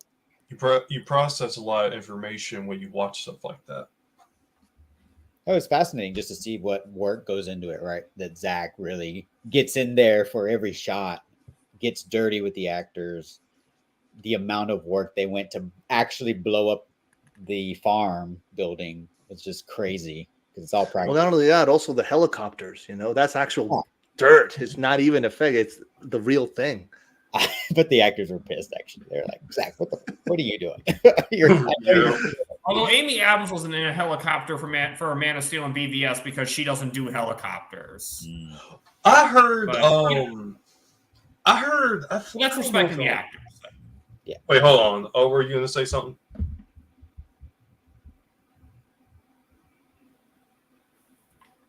And South Cali guy. We got South Cali guy in the Hey, chat. Cali. What's up? What's up, South Cali? This is the real one because I know The real he's one. not. That was crazy. Well, that's the one thing about those wrenches. They're good for proving that you're you. Honestly, that was crazy. That was one. That's like I basically like someone to get a wrench because then I know they don't have to worry about imposters. Sure. No, y'all know that one scene in part 1 where Blacks or Darian's like jumping off into that the cargo ship or whatever. I don't know if y'all know about this, but I heard something about like he almost fell off the balcony when he was shooting out for that scene. I think I feel like that's what I heard, but I'm not very sure yet. I could be wrong. This scene right here? No, it's Darian Blacks in part 1. It's where he's jumping off to stab that pilot. I heard he like almost fell off of there. He was like, "Bro, you gotta be careful." Yeah, Zach said that, I think. Yeah, it kind of reminds me of how Ben Affleck got in trouble with the safety people for jumping out of that helicopter a second too early. Yeah, on BBS. Although that was... But hey, he's that Batman. one doesn't sound as bad as what happened with Darian. Or almost happened with the pilot. Gunner talked about doing the stunt where the bazooka blows them back and they fall into the river. Gunner and Sophia actually did the take of them falling into the lake behind them from the blowback. Zach's actors, man. He brings. Oh, you already got the watch party up. Damn. All right, Zod's committed. See, Batman, this is the reason why I invested in a great computer, because I could do multitasking and have all these great things going on while I'm doing other things. I can get a lot of stuff done. I mean, I've got multitask. I've got so much multitasking right now. I got some great editing for some other things going on as we speak. Things are going good, man. I can't complain. So yeah, that's awesome. Watch party is up, and we are good to go for tomorrow night. Anybody that wants to join the panel, let me know. I will send out links tomorrow, and yeah, it's gonna be fun.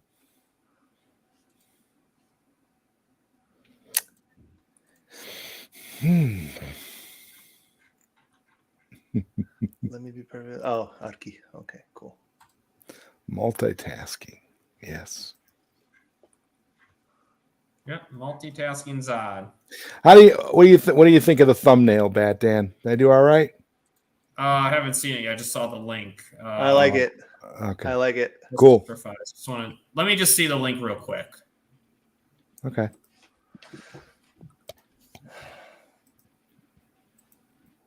Oh, nice.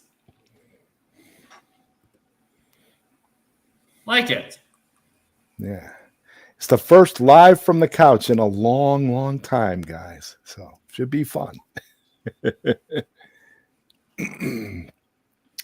Yeah, Qatar, you're doing it right with 2 computers. I have a second computer for my Plex media server. So all my movies that run off my server are on their own separate machine.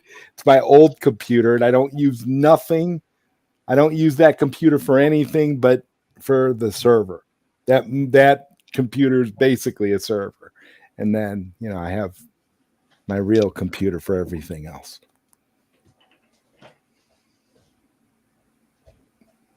So that's something that I was talking earlier with Curly, because as I don't know if I've told some of you guys that my laptop got screwed because of all the renderings and 3D animations that I was doing. Yeah, you gotta have a good computer for the kind of stuff that you do. Yeah. I mean that's so like for now I'm gonna have to put animations on hold, because like I was able to like fix it, but if I keep hammering hard, then it's gonna die.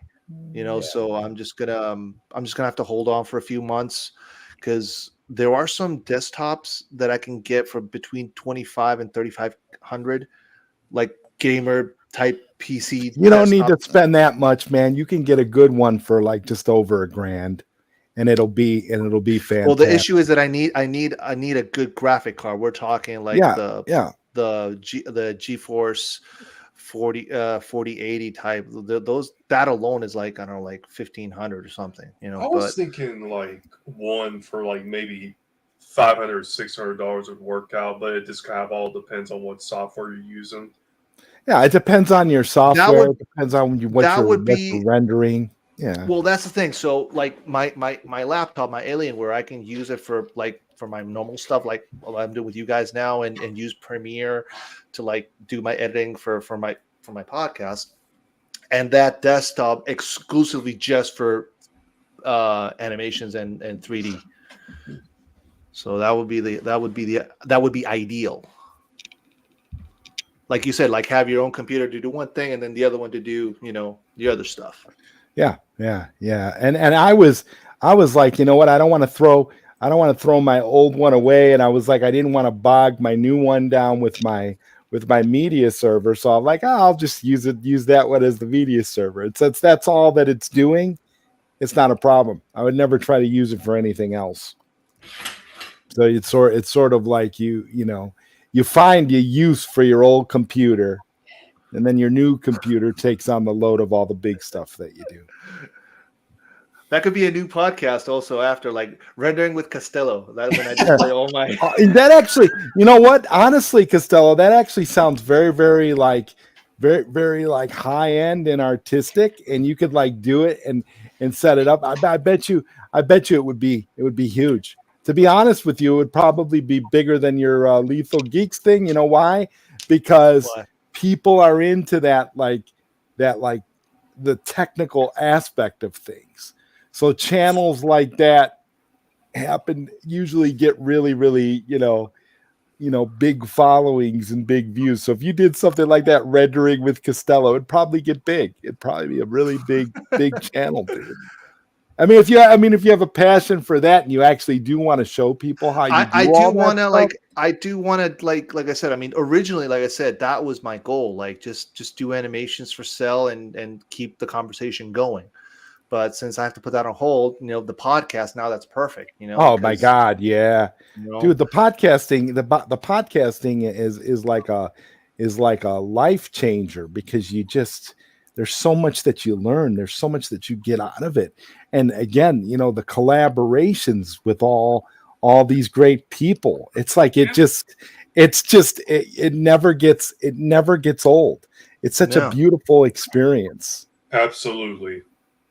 Yeah, I love collaborating with all these different people on here. It's great. You make so many friends. And okay, so this scene actually right here really bothers me with what she says to to the boy is that don't know if she said it yet.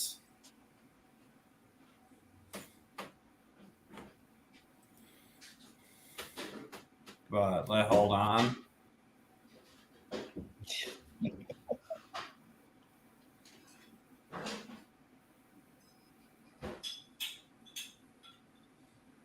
Okay, she's about to say it.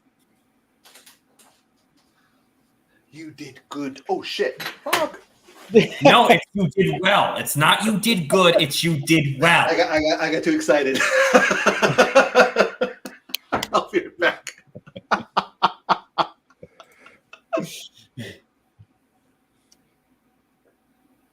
She was dying, Bad Dan. Come on. Nope, not an excuse.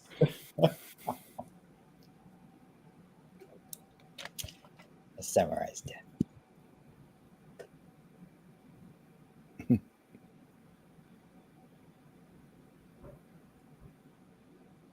I love how the village kind of like mourns her, you know, in that moment. The protector. Because she saved them. That's why it's great. It just shows the village as a community.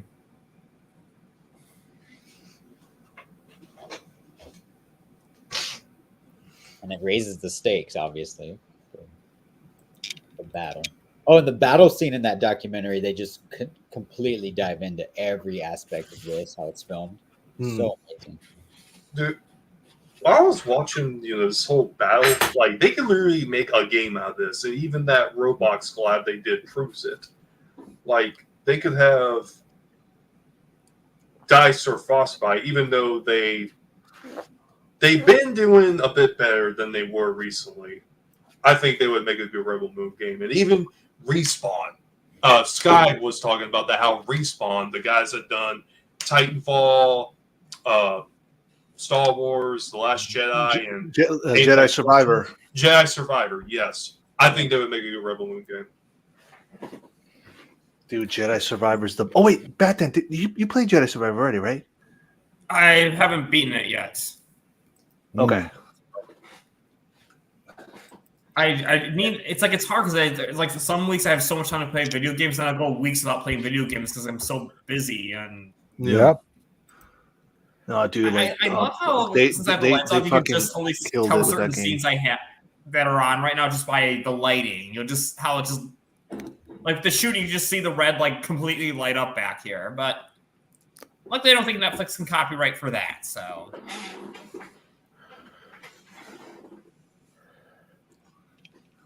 Yeah, I made sure my posters didn't get a reflection of my screen because it's actually on my second monitor.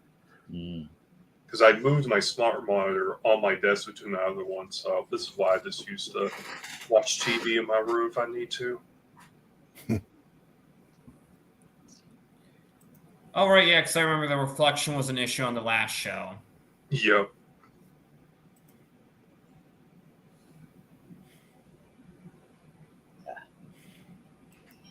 Truly underdogs in this moment, right? But at this moment, I am just waiting out on the fields to, to show everyone what I can do. Have your Superman moment.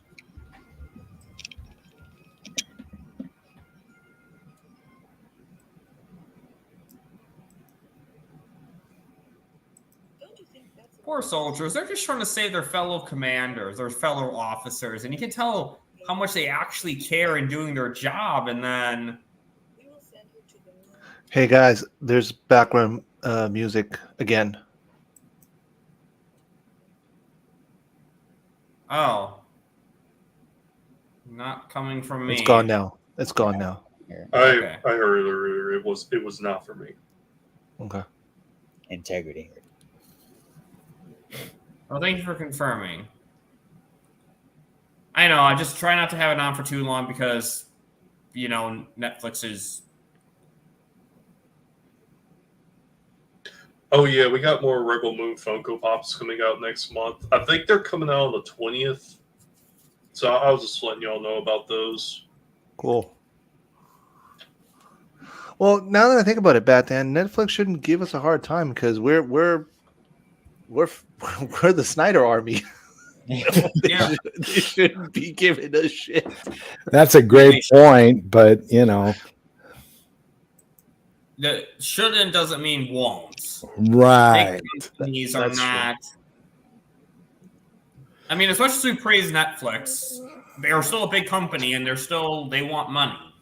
That's why they're doing these ad tiers and raising prices. Hey, listen, take my money. Just give me Snyderverse, Rebelverse, Armyverse. Just take it. See, what I like about this movie too is I like that they don't bring out all their big guns right away. I like that they have people like Millis not come out.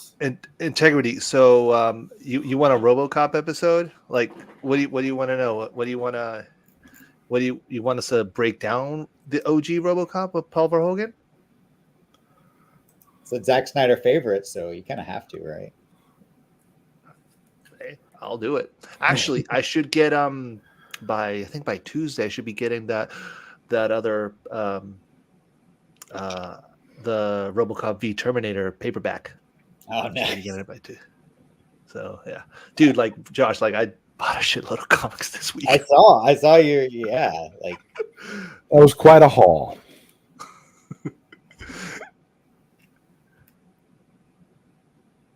You mostly got caught up with Rebirth, right? Is that what you were getting? I'm trying to cut up with Rebirth. I just finished Superman 1, 2, and Flashpoint. The Batman Flash crossover and Superman Rebirth. And now I'm going to start reading. Which one? You know what? I don't want to read Batman yet because I'm trying to finish. I want to finish Superman first, so I should be getting Superman 3 and 4 this week, and then I'm going to get back because I already have Batman 1 and 2, and I'll be getting 6 also. But dude, like 3, 4, and 5, like it's hard to find because I've found some on eBay, but dude, they're going for like $600. I'm like, no fucking way, dude. Yeah. I'm not paying $600 for that. Like, it's not. If it was like 20, 30 years old, sure. It's only a few years old, so. What I'm just going to do, I'm just going to wait it out. It's right there on my shelf. So once I get it, boom, then we'll start because I don't want to go halfway, you know? Yeah. And Pat, my guy at the local commentary told me like, hey, every Saturday I get new shit coming in. So just stop by. And if you're looking for hardcovers, just best thing you can do, just go over, go to other comic book shops in the area, just browse around and find. Dude, that's how I found Justice League versus Suicide Squad. Yeah, just out of coincidence. I'm like, and grabbed it right away. Suicide Squad, I have no interest in buying the collection, but Justice League I do. So I don't need to get Justice League. I'm sorry, I don't need to get Suicide Squad now because I have that book right there for those crossovers. So yeah, slowly. The one I did complete already was the Hellblazer. Constantine. Hmm? Nice. So yeah, hopefully a year from now, I'll have a nice little display of a lot of Rebirth. And and once I finish, so I'm finishing now 3 and 4, and then I'm going to start reading Action Comics, and then I'm going to start reading Man of Steel, like the John Byrne run, because I got the first volume. So I need to get 2 and 3. So I'm going slow, but I got time. We got nothing coming in this year, so just read. Just read.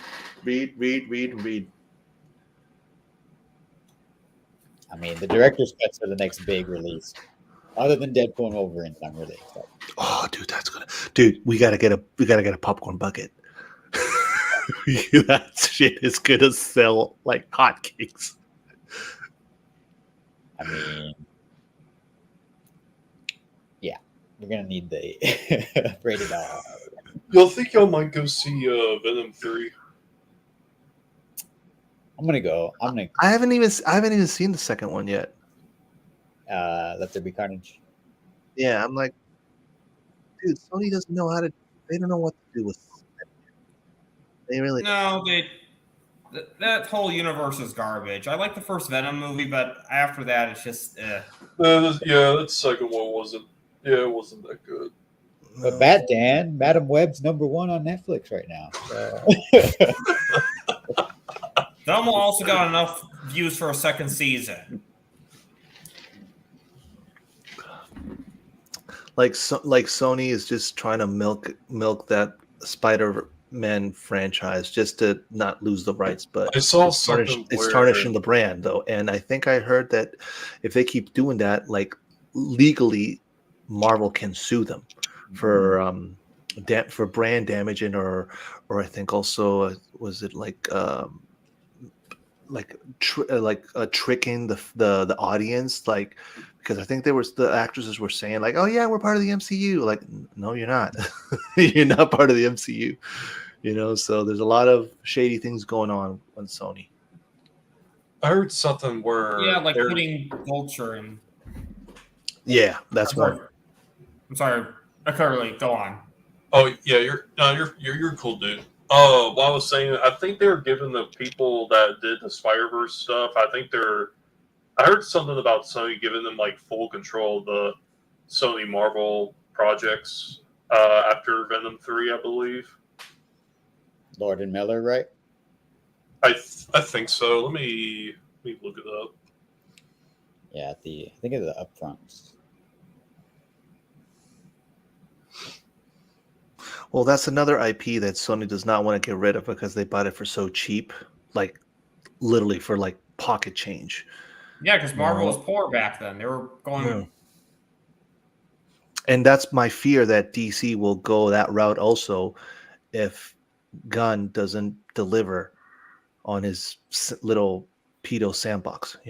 That's why, like I said earlier, like, listen, I love DC. Like, I love DC more than Marvel, and I don't want it to die. So that's why I'm not boycotting the comics. No, the movies, fuck yeah, I'm boycotting that. TV shows, all of that, but not the comics. Not that. Because that's where it started, dude. And if the comic dies, everything dies. Yeah, I agree. I don't think they'll necessarily sell like movie rights because I think now that licensing is a lot bigger now with like licensing stuff to Netflix, I think there's other ways they can make money off these IPs without outright selling the IPs. Yeah, like, listen, if they want profit share or a certain percentage of the merch, fuck it, then do the deal. Like, listen, these corporations, they just want to make money. The problem is that a lot of these guys, they want to see their name, an executive producer credits here. They, oh, look at my name, I'm here on IMDb. That's the thing that's like infuriating me because they want the spotlight. They want the Hollywood premiere spotlight, like the jet set life. Like, they're not thinking long term for the brand. They're just looking for the spotlight to, hey, I'm in this movie. Oh, I produced this, I did that, and let's do an interview. Let's do a couch interview. Blah blah blah. That's what it's all about, dude. That's what it's all about in freaking Hollywood. That's why I love Ben Affleck. Ben Affleck, he was a child star. He has no fucking interest in the spotlight. He just wants to be left alone. He's a very private guy. Yeah. Well, remember Mikey Sutton says that he doesn't do conventions. Like what we saw Full Circle, Ben Affleck doesn't do that stuff. It was only because Zack Snyder asked him to that he did that. Yeah. Oh, I think we're proud to get to one of my favorite scenes in this movie. Right here. Jimmy, my boy. All right, Curly, go do your thing. James Zari. A good James, not that James. Watch me kick some butt. I want to see blood in those. I want to see blood in those horns. Oh, you will. You will. Oh, yeah, you definitely will. He's gonna be stabbing people with them. So good, and looks flawless. Like, this is just like immaculate CGI. Man, I wish I can go see this in the theater, bro. I hope they do a screening for the director's cuts. I think they probably will. I could see them doing like a limited run, a 1 week run, like our Fathom events. Sometimes they do like special engagement screenings. Do He you just imagine kicks ass right do you here. imagine if they would show this on Comic Con, Josh? I'll fucking hate you, dude. If they do that and you watch it, I'll be like, Josh. Netflix is always at Comic-Con, so one can hope. And Matt Dan, I actually met Ben Affleck at his first ever Comic-Con. So he only did one, to my knowledge, in Dallas. But I got to meet him. Oh, really? Mm-hmm. And he was still kind of like recovering, you know, so you could tell like he was a little bit bloated in the face. Mm-hmm. But yeah, I was like, what are you doing here? And he was doing like autographs and photo ops for the first time. Oh, wow. Yeah. I don't know if he was in recovery or what it was, what the situation was, but he was cool. You can tell the man was happy being Batman again in the Flash. You can feel that the energy of like, dude, I'm Batman again, and all of a sudden it's gone. You know. Yeah. I think those events are very like good for actors, actually. Like Curly Ray. I don't know if you agree, but you met a lot of like talent, right, Curly Ray? But it probably helped enforce, you know, not just Batman that fans loved him as, but all his roles. Like he was getting praised that whole weekend. So I think He's a dude. Like he's a better director than an actor. Like his directing is like. I thought Air was snubbed in a lot of awards. Dude, Air, Argo, The Town. Dude, like he's got a good portfolio, man. Yes, he's got some flops, but I don't blame those flops because those flops that happened was during the time when he was going through all this Justice League crap. So yeah, that could get to your Yeah, I don't blame them during that time. That was crazy. Here's the thing about these celebrities. Like, yes, I'm a fan of a lot of these guys. I don't need to know their personal lives. I don't need the paparazzi to be following and then take a picture of him, this and doing this and that. I don't give a shit. They're people just like us. They have lives. Yes, they're celebrities. They need to be there. They are in the spotlight, and yeah, they have to, you know, control their image because yes, they sell tickets. I get that, but a lot of these guys, especially the older generation, you know, like Ben Affleck. They don't care, dude. They've lived it. They've done it. They're good. You know, it's not like the younger generation now. They're like, oh, they need to be in the spotlight. They need to be on Instagram and TikTok. Like, no, dude, you don't need that. As long as you're good, you're talented, and you sell tickets. But you know, everyone's different. You know, like. I agree. Yep, absolutely. And I like those celebrities better who just are not big on spotlight and are not, you know, attention. I don't know if this word would get me canceled for saying, but we got Brett Colbert turning the wheel. Oh goodness, Brett! Brett, please stop. You gonna get him back on your channel, Josh? So he's been actually experiencing some success. He just wrapped a film, I think, and he's now doing something else. So he's telling me at the screening, me and Sky, he's like, I'm actually gonna be busy. So I'm glad we can see it now, the movie. So he's doing good things, but yeah, we'll definitely try to get him back on the channel when he's good things. And by the way, Josh, it's Sky and me, not me and Sky. You did good. Timestamp, please, Dan. Timestamp. We are approaching 1 hour 37 minutes and 6 seconds. Yep. All right. And now the fight begins. Showdown.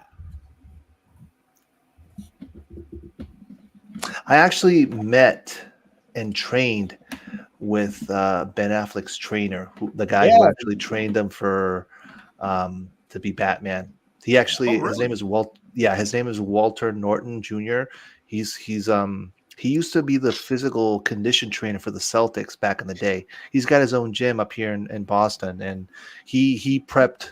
I think he prepped Ben for The Town and for Batman. I know for sure. The Town, I'm not too sure, but I know because when I went to his boot camp years ago at his gym, there was a poster of him with Ben like training and autographed and everything. So that's how I found out.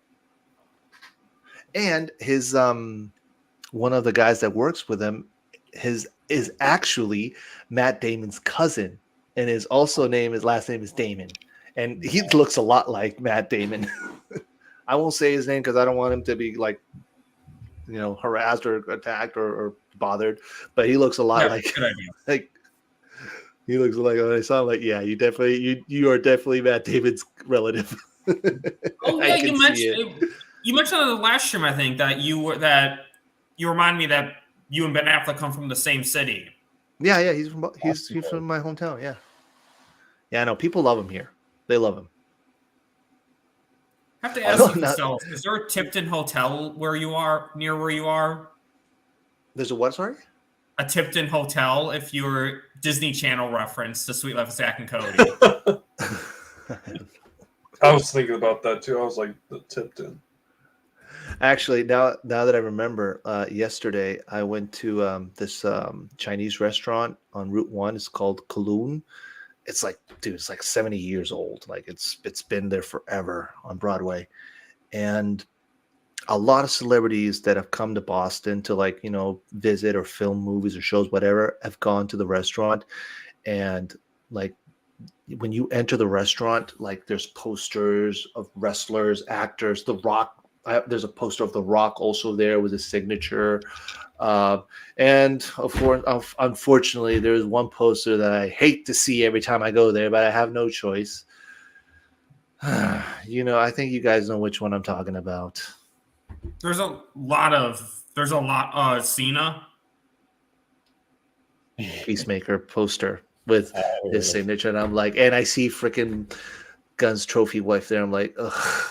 Have to see this thing every time I come to this restaurant because my parents are visiting and they love to go to Kowloon. So we went there for lunch yesterday, and I'm like, every time I go to the restaurant, I see that freaking poster at the entrance. I'm like, damn it. What are you gonna do? But I haven't spotted one with Ben Affleck on the restaurant. That's the funny part. I've not spotted one of him. But yeah, I've seen there's one with like I said, with The Rock, with John Cena. What was this other? I think it was Jeff. No, not Jeff. Seinfeld, also. Nice. Oh, there's a lot of cool celebrities there that spot by there.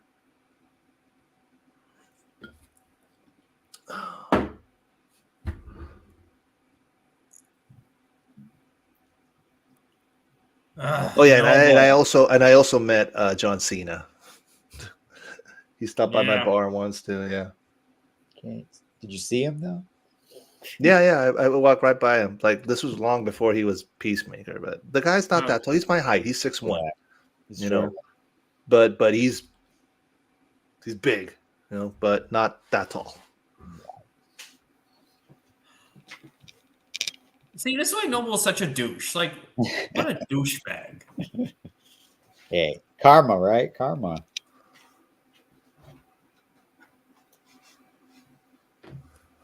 He had his chance. Go Gunner. Well, I guess I technically wasn't revealed to be Gunner yet, but oh well, not that big of a deal. Yeah, spoilers, Batman. Jesus. Yeah, okay, sorry. It turned out. There you go, integrity. Cancel Batman. See, I was even thinking, okay, the only way to guarantee this death is to cut off his head, and thank God they did it. No, we don't cancel Batman in here. We cancel integrity. Integrity has no integrity. Cancel integrity.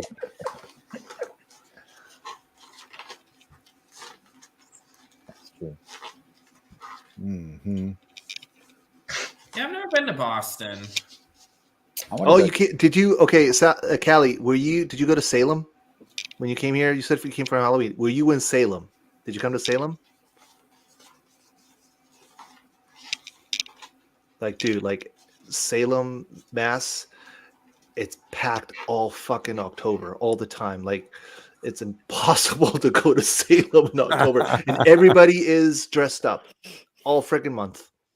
Oh, you did? Cool. Did you see the Bewitched statue?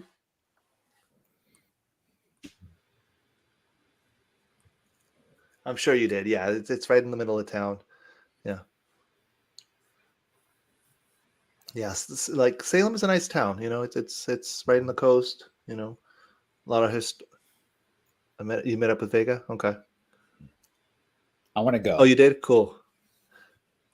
Yeah, guys, if you're ever over in my neck of the woods, yeah, hook me up. Let me know, and definitely we can hang out. Yeah. Oh yeah, definitely. But hopefully, when we as the ZSM community get together, we can all, see each other. Well, that's the Comic-Con we all need to go to. Yeah. Once they announce the SJL 2 and 3 happens. Dude, we should have like I'm sure Sky and Leon will hash it out when the time comes. But if we were all to go to that Comic-Con for that announcement, we would have, I guess, our own T-shirt or like T-shirts for that moment, and all would be show up like the Snyderverse army with our own T-shirts. Yes, like that. NWO stuff. That would be so cool. Yeah. And we could also and we could spray paint the fools. We could spray paint all the James Gunn fans with with the hashtag. No, not only that, not only that, dude. And then later, Zach and Debbie comes and he sees Sky, and with all of us, the ZSM army, and we all take a picture all together. They're right there in the middle, all of us in the background. They would trip.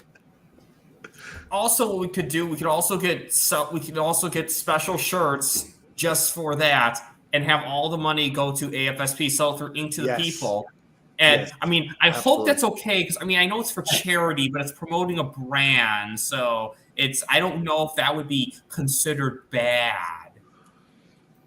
Well, we could always do hashtag Snyderverse sell it. Just saying. No. Snyderverse sold. I would Snyderverse sold. Well, I as much as I don't want to give those guys credit, I honestly feel like if it actually happens and it gets, and it does get sold, I just have this feeling that Netflix is going to put out a tweet, and they're going to do hashtag restored. I think that's what they're going to do. I just have this feeling that's going to be, because if they bring it out, I mean, I don't know. It's just I don't think so, dude. I don't think so. You know why? Because I'm just telling you, I'm having a vision. I can literally see it happening in my head right now. I don't think so, because Zach knows who's supporting him. He knows that us, this side of the fandom, are the ones that are fighting to get it over Netflix. He's not dumb. Zach. Okay, he's not online on Twitter and all that all the time. Actually, he's never on Twitter, but he's not stupid either. He knows who's supporting him and who's making noise and keeping this alive. Plus, we know that Zack Snyder watches our streams. That's all I'll say.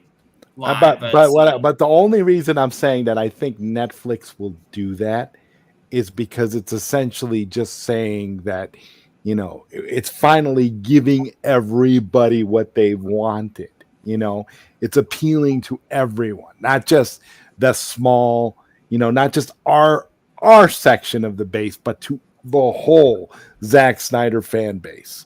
So that's why I could see them just saying that, just one word, one tweet, and everybody would know what it meant. It wouldn't even be the restore side will take credit for that, obviously. But of course they will. But that's they're going to take credit for it anyway. Either way, I got news. That's true. That's true. One way or another, they'll try to milk. They'll figure out a way to take credit for it. But I love the idea with all the shirts and Zach taking pictures of us all and us spray painting. Okay, NWO style. That's really shook me up right here, Gunner. It's like you went from such a great guy. Yeah, I wasn't but hoping see, that's him. what I like. No, I thought he was Zach gonna was willing to survive. kill off the characters that we liked because that's how war is. I Absolutely. agree with you, integrity. No, we're It became with you obsolete. 100%. You know, but They it's- boycotted it's- our Superman and they boycotted the Flash that they claimed to support. Don't listen to anything he says, Bat Dan. He's canceled. So just ignore him altogether. He's out of here. One All in has- good love, integrity. He's out of here.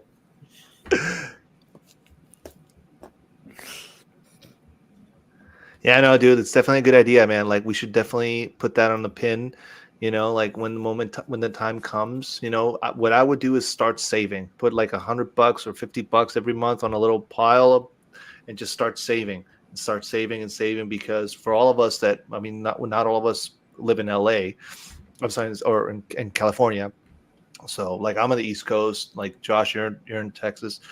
Batan and Zod.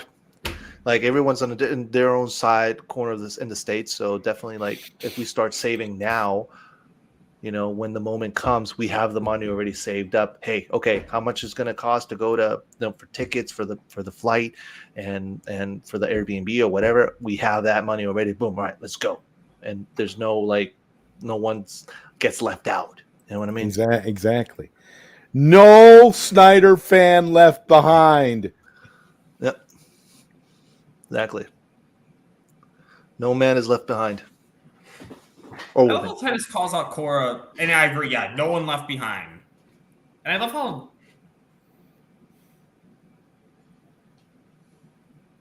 I just love Titus here. He's like, yeah, I already knew this. He knows a lot more, I think. No spoilers, Bat Dan. He just said it. He just said it right now.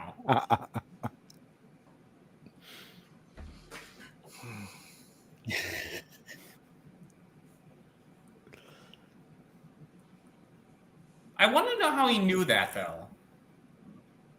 What? Oh, Titus? Yeah, that. He was the general. Of course, he knew already. No, the Princess Issa's still alive. I mean, Again, because he's a general, he must know. Maybe on the director's cut we'll find out. I don't know, but like obviously, like on part 1, they already called her Arteleus. yeah. So, like, Oh. we know that like the word spread out. Like, yeah, Arteleus is the one who slayed the king. You know. But yeah, we'll see what happens in August. Oh, Blood in the Horns. Curly, good job. There you go. Thank you very much. God, you're I hope that's not your that's not your blood, Curly. Oh. I must have put in some hard work. Zod, you were talking about my antlers, or you thought my antlers lighting up, or you were saying that. There are actually antlers like this that light up. Okay, yeah. So they do exist. Where the ones that light up, yeah. Yes. Just not the ones you're wearing. Yeah. Find her and fight. Sofia Butella. So good. So epic. Directed by Zack Snyder. I love those T-shirts that say "Directed by Zack Snyder." Are those not the greatest T-shirts of all time? They're the best, man. Oh, dude, that's another thing I think. I just remember now. If I ever get to meet Zack Snyder, I gotta take my Rebel Moon comics. I need him to sign those, and then later I'm gonna engrave them. And years from now, they'll be worth fucking millions of dollars, dude. Because this franchise is just beginning. I got the 14th cover with like the silver font of the first cover. I have that sealed in the plastic seal. I'm keeping that in there because I know it's going to be very rare in the future. Yeah, no, it's definitely gonna, dude. This franchise is just beginning, dude. Like, screw the haters. Like, listen, they don't like Snyder. Fine, don't like them. Don't watch it then. But they're gonna watch it either because they gotta hate hate watch it. But hey, more views for us and for Netflix, so they're doing us a favor. Absolutely. They're They helping us are. out at the end of the day. Yes, they are. They are helping They're us. giving out. us engagement. Even the trolls who come in our chats, like, and who, impersonate us all in Sky's chat, or I guess Yeah. not all of us are impersonated, but still. Oh, you mean Integrity 101's best friends in the whole world? Yeah. Mm-hmm. Yeah. Integrity's best buddy.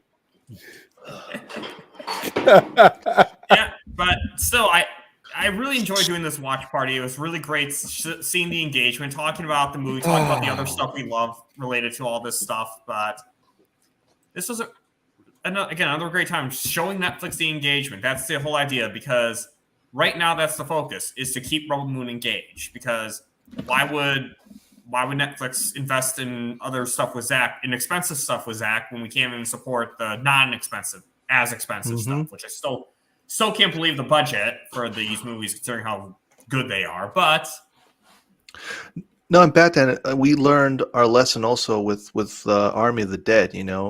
We watched it, we supported it, of course, but we didn't give it as much as engagement as we did Rebel Moon. But now we know, because Netflix pretty much told us, okay, these are the rules of the game. In order for X movie or X show to be successful, we need this, that. If they would have told us that before, we would have ran Army of the Dead like crazy on engagement.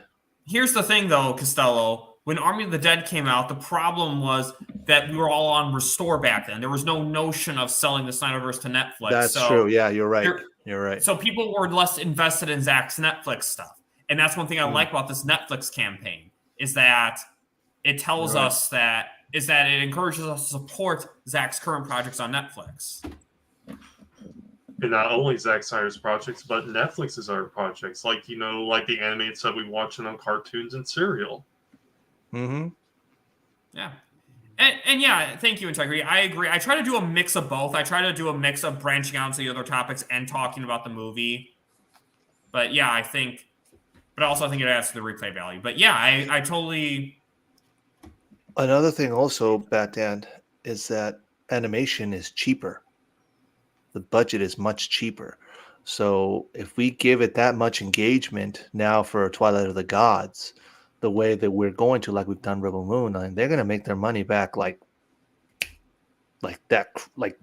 faster, So and also with that, what you said. Now, I want to make sure I make this abundantly clear when I say this. I am not talking about the main story of ZSJL 2 and 3, nor am I even talking about the Batfleck movie or Man of Steel 2. But if Netflix wanted to expand the Snyderverse with animation, like a New Gods project, that would be very dope. But that would be a way. You know what? I would listen. If they even wanted to do like the Flashpoint on animation, fine. Like I'll take that. Bring back Jeffrey D. Morgan to be Thomas Wayne Batman. I would prefer it live action, but if we can get it on animation, hey, I'll take it. Yeah, I kind of use the rules I call for Star Wars. All right, like what we accepted in live action, we want in live action. What we got in animation is animation. So basically, only the stuff that's like not necessary for the story. I'll put it like that. If it's not the extras, the stuff that's the extras can be animations. Yeah. I want to make sure that's abundantly clear, but not ZSJL 2 and 3. You know what they could? You know what they can do? Now that it just occurred to me, like let's say they do let's say we get ZSJL 2, and before they release ZSJL 3, they could probably do like an animation show in between of, let's say, 6 to 9 episodes, but not of the main heroes. They can do one for a story about Green Lantern. They could do a Green Arrow. They could probably do the Atom. They can do Martian Manhunter.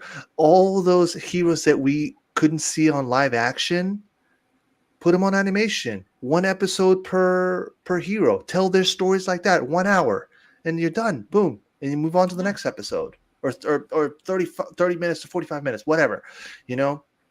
Just like they did, what's it called? Werewolf by Night. the special, the Marvel special, the special presentation. That's the one. Yeah. They did it like it lasted an hour. They could do that with all the other. Dude, we're still waiting. We don't know what happened with Supergirl, with the pod on Man of Steel, because we have the comic book. We know what happened, but we don't know. We know how it started, but we don't know how it ended.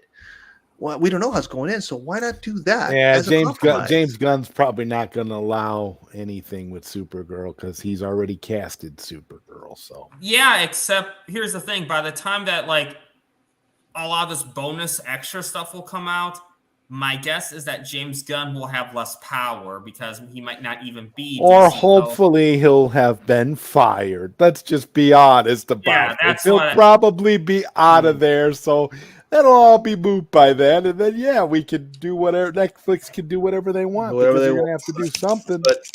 But that would be a good compromise. Like, okay, give us 2 and 3 and give us an animation with all the heroes that we've wanted to see, that but we can't have them on live action, but give us like a brief story in animation. Yeah, you know, I agree. Just again, not substitute though for any of the main stuff. So that, right. That means Batman. We want our Batman and our Joker interactions in live action. Our Flash undoing the timeline because that timeline will be undone. So I think here's another one. They could probably do like if we were to get the Batfleck movie, okay, they could probably do also an episode of Deathstroke on what happened before. Why is he so pissed with Batman? What triggered it?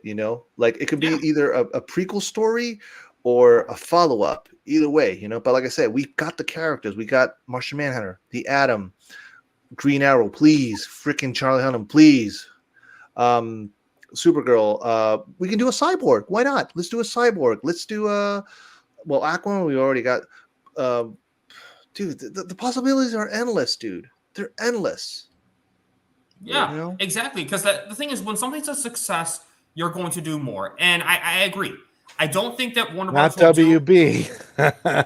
Not WB, Zod, but Netflix. Netflix will want to do more. And yeah, WB doesn't know what they're doing. Hopefully Universal, though, will right the wrongs of WB. And I'm not talking for the Snyderverse, but for the DC brand in general. Yeah. So. I said this last time. If WB doesn't sign the deal, then Comcast better, because we'll be knocking on their door if they don't do it. This doesn't end with WD. This ends with a contract signed, sold. Like they should get it in their freaking heads that we're not stopping ever until it's done. And they get old, so what? De-age them. Yeah, exactly. I mean, hopefully it won't get to that point, but I agree. We're not letting because at the end, we're asking for this conclusion to the story we love. As much as we're talking about all these cool side stuff, at the end of the day, ZSJL 2, ZSJL 3, that completes the story. That's the proper conclusion to the story that we love. We can watch those 5 movies and have a complete story. That is what we're asking for. No cliffhangers, no. It depends how long it takes. If the 10 years plan, if we get it sooner, no, we won't need to de-age them. I'm just.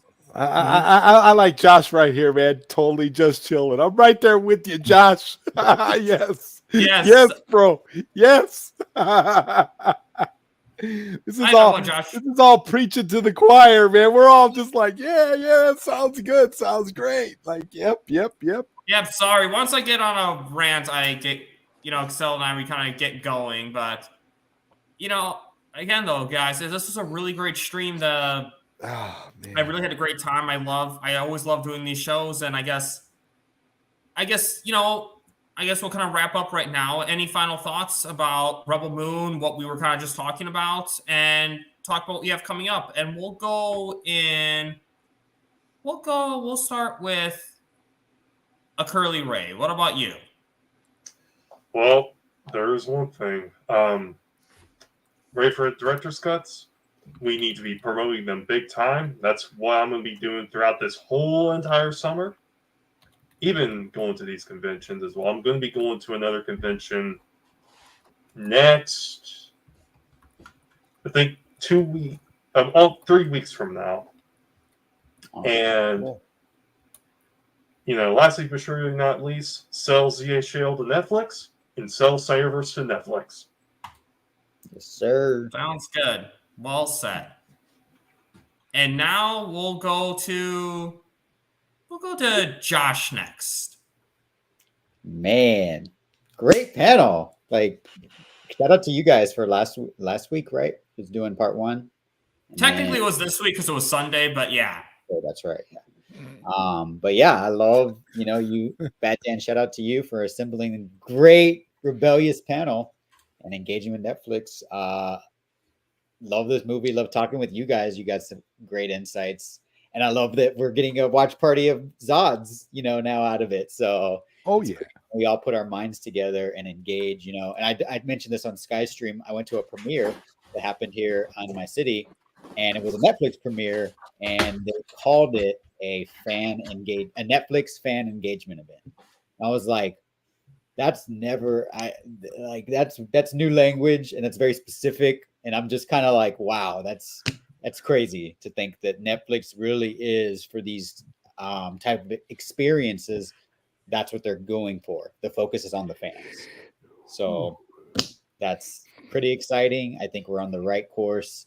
Thanks for doing this, Bat Dan. Because we're here. We're not going anywhere, like Costello said. So we're here to rock out with Zach. So thanks for the platform for doing that, and everyone in the chat and inviting me. No problem. And anything coming up on your channel? No, just staying busy, supporting Cell and supporting you guys' streams. I'm looking forward to the watch party with Zod tomorrow and Costello's big endeavor coming up with Charles. And whatever you have planned, Bat Dan. So I'll be supporting you guys. Sounds good. Thank you, man. And next thank you for coming on. Thanks you. And now we'll go to Zodwriter next. What's coming up on your channel? I guess we know the watch party. Well, yeah, we got a watch party tomorrow for the Milli Vanilli biopic "Girl, You Know It's True" where we have a great performance from Dieter in the movie as a really awesome and crazy wild music producer. We've got that tomorrow, live from the couch. Hopefully all of you can make it. It'll be wonderful. And I got a couple late night Q&As coming up, as well as, collaborations. And I'm working on a super, super secret project that's taking up a lot of my free time, but it's going to be worth it in the end. And I can't wait to share more details when the time comes. So thank you, Bat Dan, for hosting this wonderful watch party. It's always a pleasure to hang out with all of you guys. I love it. Any chance I get to hang out with Josh Herrera, that's awesome. And then, one half of the Lethal Geeks and Curly Ray is cool. And, Bat Dan, you already know. So, hey, man, thanks a lot, Bat Dan. Looking forward to more. Well said, Zod. And I'm looking forward to more. And I know that project you're talking about, and I can't wait for it. And I can't wait for more. I can't wait for us to do more collaborations. And okay, thank you for stopping. Thank you. We always support the replay crew. So can't wait for tomorrow, Zodwriter. And now Costello. Sell CSJ to Netflix, sell Snyderverse to Netflix. Let's keep going and keep engaging. Watch Rebel Moon, repeat. Guys, just before you go to bed, put it again. Put it on sleeper mode on your TV and go to bed. Let it play. Done. Simple. Every day, every night. Boom, boom, boom, boom, boom. Keep it going. As I said earlier, the Lethal Geeks we're still on the drawing board, but it's definitely gonna be awesome. So I'm still working on that with Charles Austin, and thanks for having me, Bat Dan. It's awesome. Have fun. Anytime, man. I can't wait, and I can't wait for more. Oh yeah, and the comic book, you do. You're gonna love that comic. Oh yeah, I can't wait. I'll let you know. I'll post a picture when I have it, and nice. I'll post a picture. But yeah, so I can't wait for that. And I guess coming up on this channel is hopefully more of the X-Men review show. I have to rewatch all those episodes, but that is coming. That is coming. That is on the radar. And also, I'm going to actually try a new show soon, Backdance Clips, where I clip out certain segments from live streams because I want to clip that beginning segment while we were waiting to start the show so that people can kind of catch the smaller stuff too. So be on the lookout for that, guys. And if you like this video, and again, sells the way, support Rebel Moon, and that's how we'll get to more. That's how we'll get more. So guys, if you like this video, please like, share, subscribe, hit the notification bell for more unique takes, interesting thoughts, and great discussions such as these. Thank you to the entire panel for coming on. And on that note, have a space-tastic day.